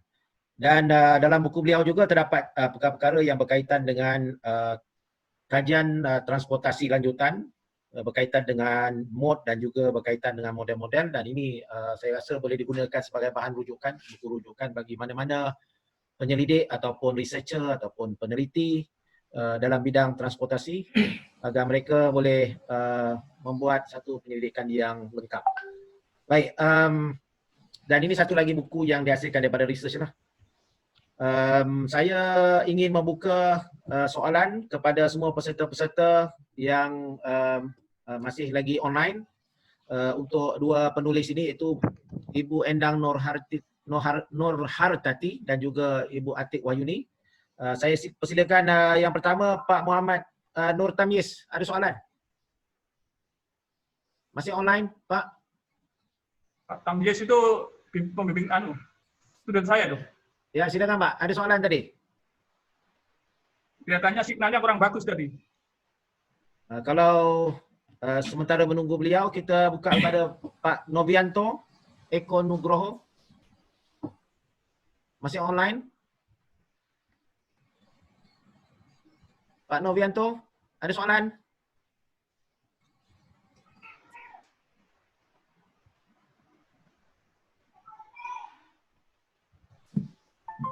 Mungkin problem signal juga ini. Problemnya. So, kita buka kepada siapa yang ada soalan? Kepada dua penulis ini. Silakan Pak Sony. Macam mana Ya, nak tanya soalan? baik. Terima kasih. Jadi saya nggak tahu kalau muncul di Zoom saya itu nama Sony, nama saya itu Purwanto, Prof. Jadi ditulis Sony di situ. Nah itu, makanya saya Sony. Iya, Sony itu merek laptop saya ini. Mungkin laptopnya yang ngasih nama itu ya. Iya. Jadi saya tadi mungkin belum kenalan, saya Purwanto, Prof. Saya dari WR Supratman University. Oke. Ya, The Naikbu sama Narotama University. Tetangga. Salam kenal Pak Iwan. Salam kenal, boleh. Ya, oke. Saya di FEB Pak Iwan. Baik, pertama saya sampaikan selamat untuk dari speaker yang pertama tadi dari Wijaya Kusuma yang yang sudah menghasilkan karya buku mungkin dari hasil pengabdian itu ya. Ya. Terkait dengan mungkin ketahanan pangan yang berhubungan dengan tepung sorghum ya. Saya kira itu ini perlu diketahui Prof, untuk Indonesia memang kita kaya terhadap hasil bumi, kita kaya dengan hasil bumi sehingga banyak hasil bumi yang belum bisa dimanfaatkan dan alhamdulillah dari teman kita dari Wijaya Kusuma sudah memperkenalkan itu. Sekali lagi saya selamat, tidak ada komentar. Kemudian yang kedua untuk ini Bu Ati sama Pak Iwan juga saya ucapkan selamat juga telah berhasil mensintesa sebuah hasil disertasi dalam bentuk buku. Barangkali ini bukunya lebih pada buku monogram mungkin ya Pak Iwan ya, atau book chapter kali ya. Ya mungkin lebih ke book chapter karena memang topiknya ini lebih bicara tentang ke perempuan ya. Kalau tadi Bu Ati bilang perempuan ingin dimengerti, saya tambahin Bu Ati bahwa perempuan juga ingin dilindungi Bu Ati. Wow. Jadi memang kalau kita bicara tentang transportasi, utamanya di Surabaya, yang kita tahu Prof, untuk Indonesia, Jawa Timur khususnya, memang Surabaya ini merupakan kota kedua setelah Jakarta, jadi bicara macet, bicara problematika di jalan itu luar biasa. Apalagi ini wanita, tadi meskipun wanita itu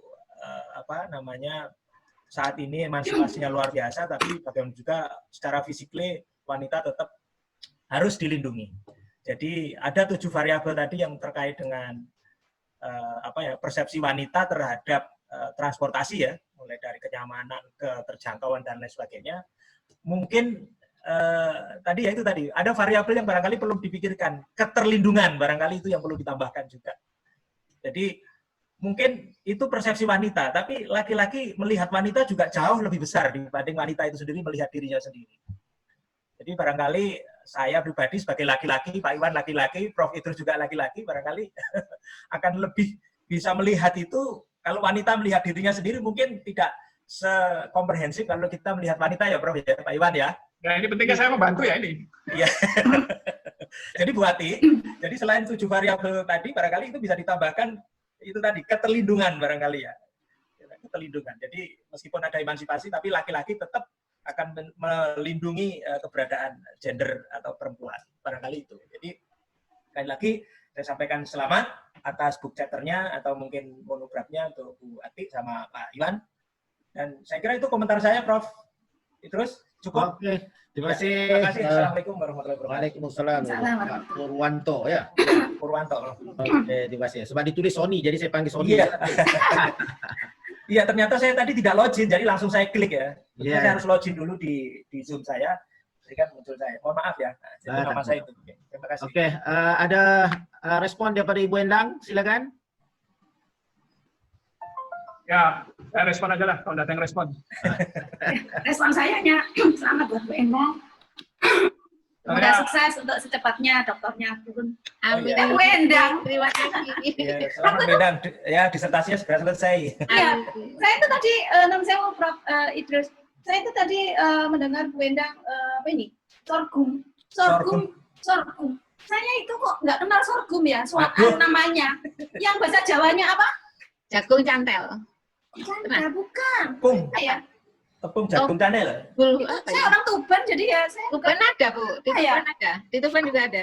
Ya makanya saya bilang nggak sorghum, namanya bukan itu buat orang desa saya gitu loh. Makanya, oh iki toh, aku dulu suka sekali gitu loh. Ternyata ini yang diteliti Bu Endang. Ya sukseslah untuk kedepannya dan selanjutnya apa yang mau diteliti lagi. Jadi meningkat tambah pintar berarti. Oke, saya buka lagi untuk soalan. Ini Pak Nur Tamyiz. Sudah dengar? Belum? Pak Tamyiz, speakernya nyalakan Pak Tamyiz. Mana Pak Tamyiz? Speakernya Pak. Nanti Dr. Cik Zalina ada nak soalan? Saya nak tanya, sorry tadi ada polis datang pula kat bawah kena turun. Okey, saya nak tanya pada Bu Atik. Ya. Bu Atik, tajuknya menarik sekali, posisi wanita itu. Iya deh. Okey, jadi itu buku ini difokuskan actually dari segi transportasi itu, adakah fokus pada satu transportasi saja atau pelbagai transportasi yang lain lah, public atau apa? Sebab saya tidak jelas tadi presentasinya. Oh gitu. Ya, Prof. Memang yang ada saat ini angkutan umum transportasi yang khusus perempuan itu di semua moda ada. Jadi di kereta api itu ada gerbong khusus perempuan, kemudian kalau di bus itu ada bus khusus perempuan, kemudian ada ojek online, mungkin di Malaysia tak ada. Kalau di sini banyak sekali ojek online gitu, yang modanya adalah sepeda motor gitu. Jadi ketika di masing-masing moda itu sudah ada sebenarnya tersedia untuk perempuan. Kemudian yang saat ini menjadikan suatu masalah baru itu ketika gerbong khusus perempuan misalnya itu disertakan dalam satu rangkaian kereta api yang tadinya itu bercampur dengan laki-laki itu kemudian ada satu atau dua seat yang memang dikhususkan untuk perempuan. Nah, sekarang yang dalam satu gerbong itu adalah perempuan semuanya. Jadi di situ sesama perempuan pun itu kadang tidak ada empati ketika ada perempuan yang sedang hamil ataukah perempuan yang lanjut usia gitu. Jadi itu next itu akan jadi tambahan di dalam buku-buku saya selanjutnya. Kemudian tadi ada masukan dari disabilitas ya. Kemudian dari Pak Purwanto tadi gitu ya, ada tambahan katanya ada variabel keterlindungan. Nah, itu masukan buat saya Pak. Jadi bisa untuk next buku saya selanjutnya. Kemudian ada lagi yang terbesit sekarang adalah lifestyle gitu. Karena sekarang ini kan perempuan-perempuan milenial ini pergerakannya cenderung heterogen gitu. Semakin banyak pergerakan-pergerakan yang dilakukan oleh perempuan dalam setiap harinya gitu. Jadi mungkin satu perempuan dalam satu hari tidak hanya ke satu tujuan saja, tapi bisa sampai 4 atau 5 tujuan. Misalnya kita contohkan saja mungkin ibu-ibu dosen gitu ya, kalau pagi itu, apalagi kalau yang orang teknik gitu ya, kalau pagi itu kita ngajar, nanti agak siang mungkin kita ke proyek, kemudian siang lagi kita shopping, kemudian malam kita sosialita. Nah, itu kan beberapa pergerakan-pergerakan yang memang harus diperhitungkan jika menggunakan angkutan umum gitu. Jadi lifestyle juga sangat berpengaruh menurut saya. Akan tetapi ini memang belum saya teliti lebih dalam. Jadi mungkin nanti akan ada penelitian selanjutnya gitu, Prof. Oke, terima kasih Bu Atik. Ada soalan Pak Novianto? Sudah online? Tak dengar juga? Oke, saya ada satu soalan nih, Bu Atik. Saya lihat tadi di dalam presentasi, busnya itu digelapkan kan, cerminnya? Busnya digelapkan. Nah, jadi adakah itu tidak membahayakan penumpang-penumpang kalau wanita di dalam itu, kita tak nampak apa yang akan berlaku di dalam itu? Oh, ya memang ada beberapa angkutan umum yang menggunakan kaca sedikit gelap ya. Akan tetapi di angkutan umum ini tersendiri, terutama yang untuk perempuan, biasanya drivernya itu juga perempuan dan dilengkapi dengan security perempuan. Kemudian kalau untuk angkutan di jalan raya, biasanya dilengkapi dengan security ketika kita ada terjadi sesuatu kejahatan di dalam, maka kendaraan itu akan memberikan sinyal untuk orang yang di luar angkutan, gitu. Oh, jadi maknanya ada pemantauan, monitoring di dalam alarm. Iya. Alarm. Sebab kadang-kadang ada orang yang lelaki yang menjadi perempuan duduk dalam situ, jadi bahaya kan? Iya, bro. Sebab bila kita sebut tentang aman tadi itu maknanya security-nya kena betul-betul. Jadi bila cerminnya sudah gelap. Oke, ada soalan lagi daripada peserta? Ya, itu Prof, bisa saya tambahkan Prof. Kalau transportasi di Indonesia memang tidak, atau belum sesempurna di Singapura atau mungkin sebagian Malaysia atau Jepang, memang itu. Jadi belum sampai terintegrated ya. Kita belum sampai seperti itu, tapi memang kedepannya memang dibutuhkan satu kesatuan informasi. Jadi keamanan siapapun yang ada di dalam itu, semua harus aman. Tidak hanya penumpangnya wanita harus aman, yang laki tidak aman, kan nggak boleh gitu Bro. Jadi semua harus aman. Drivernya juga aman, gitu ya. Semua harus aman. Jadi makna dari transportasi umum aman itu kan itu sebenarnya. Tapi memang yang lalu itu memang wanita kan ada kecenderungan punya kelemahan fisik.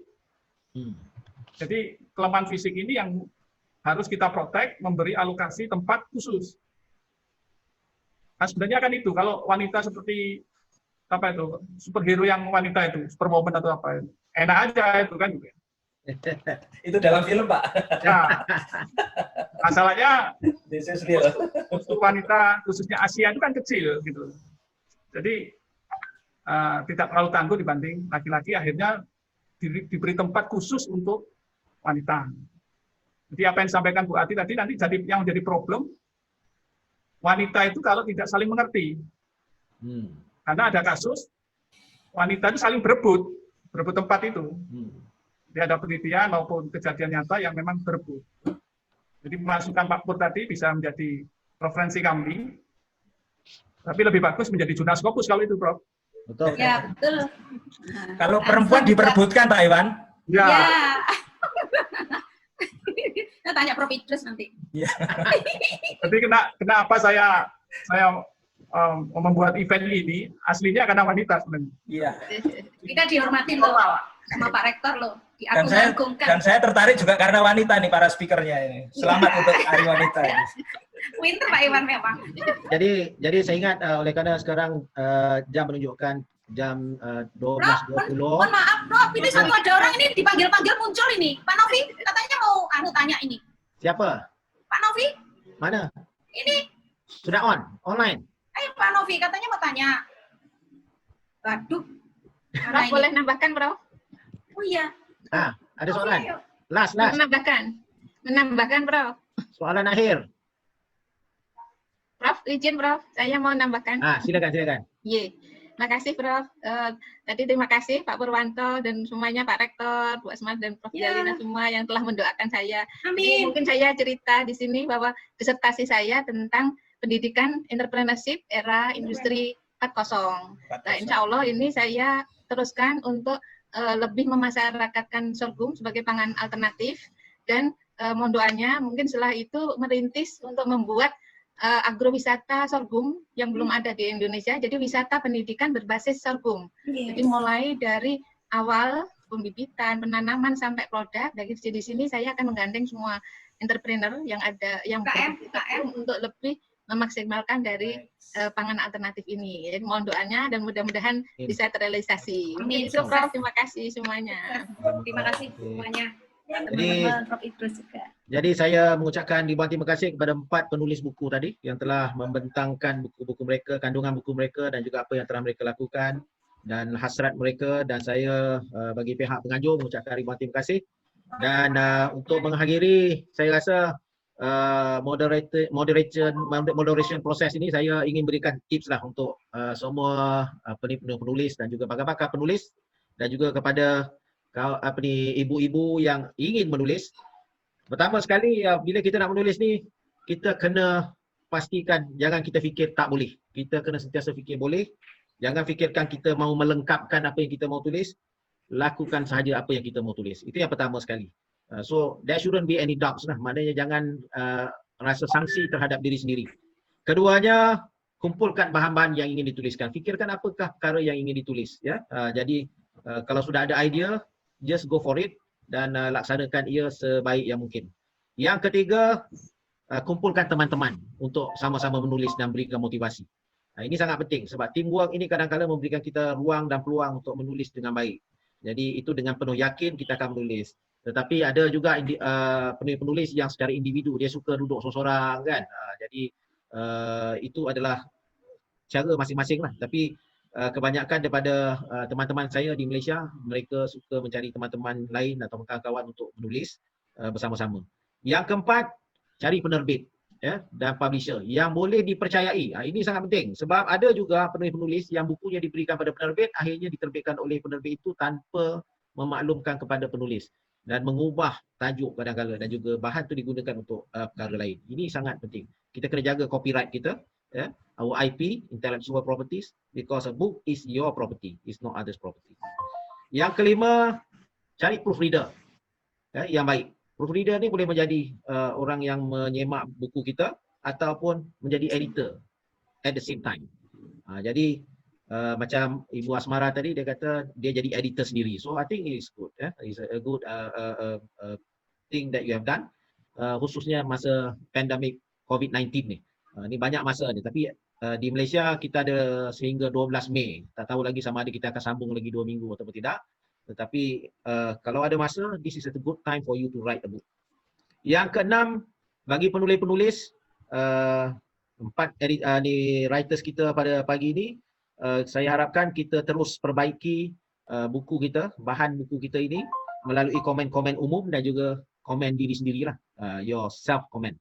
So kadang-kadang kita dah siap, baru kita nampak ada yang tertinggal dan ada yang tak cukup. Dan ini sangat penting juga untuk kita. Dan akhir sekali, apabila sudah selesai satu buku, jangan berehat terlalu lama. Ya, teruskan fikirkan apa buku seterusnya.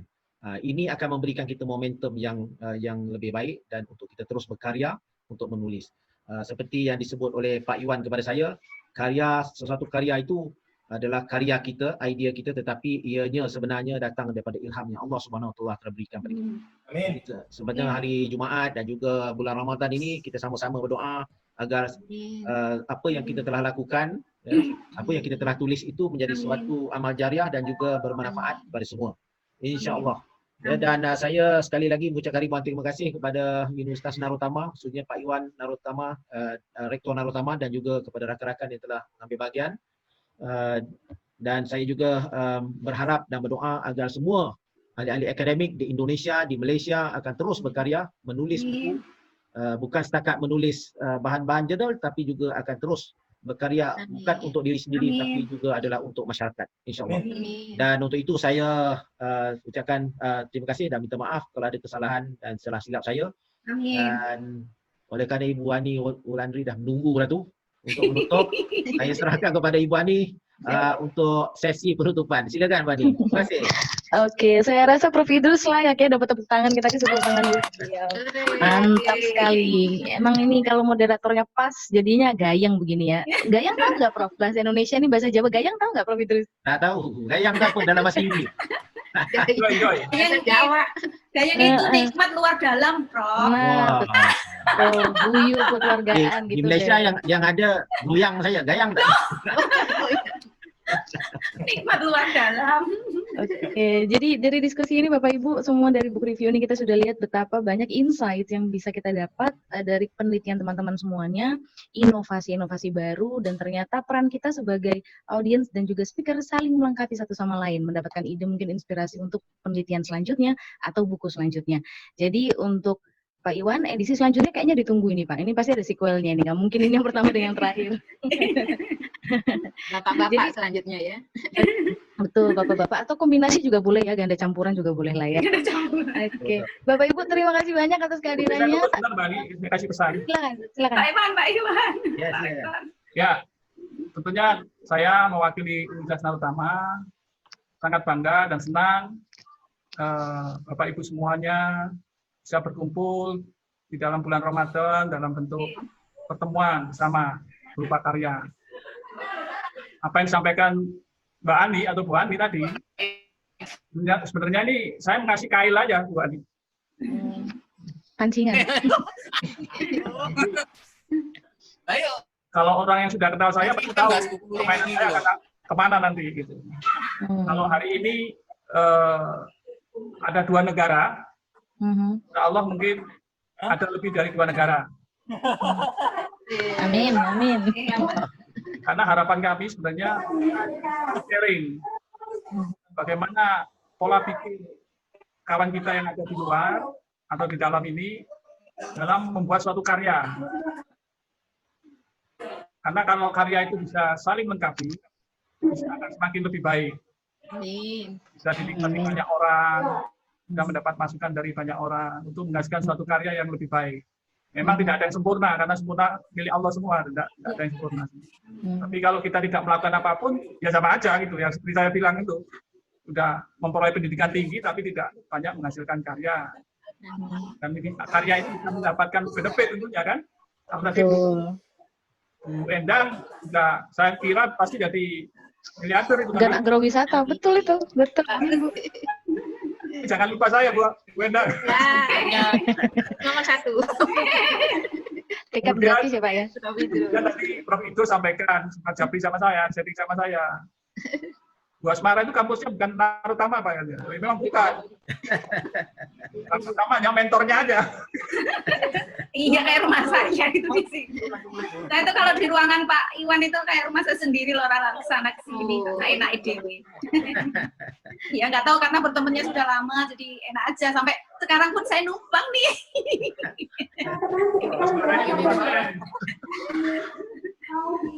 Mungkin nanti Prof. Idrus bisa main ke kampusnya Bu Asmara kalau COVID berakhir.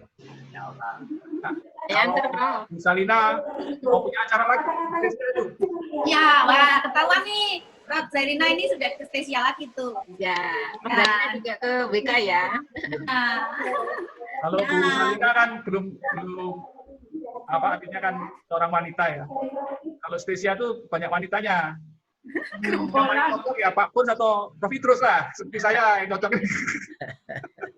Modus, itu modus itu Bapak. Dekat dengan kita itu sebenarnya kampus kita itu sangat dekatan. Seperti dari Pak Pur, Pak Sony, ya, Pak Iwan ke saya, terus di mana itu di Bu Vero itu kita deket-deket gitu, 5 menit gitu aja. Jadi saya kalau mau pulang mampir aja sebelah kiri di Narutama, belok mampir.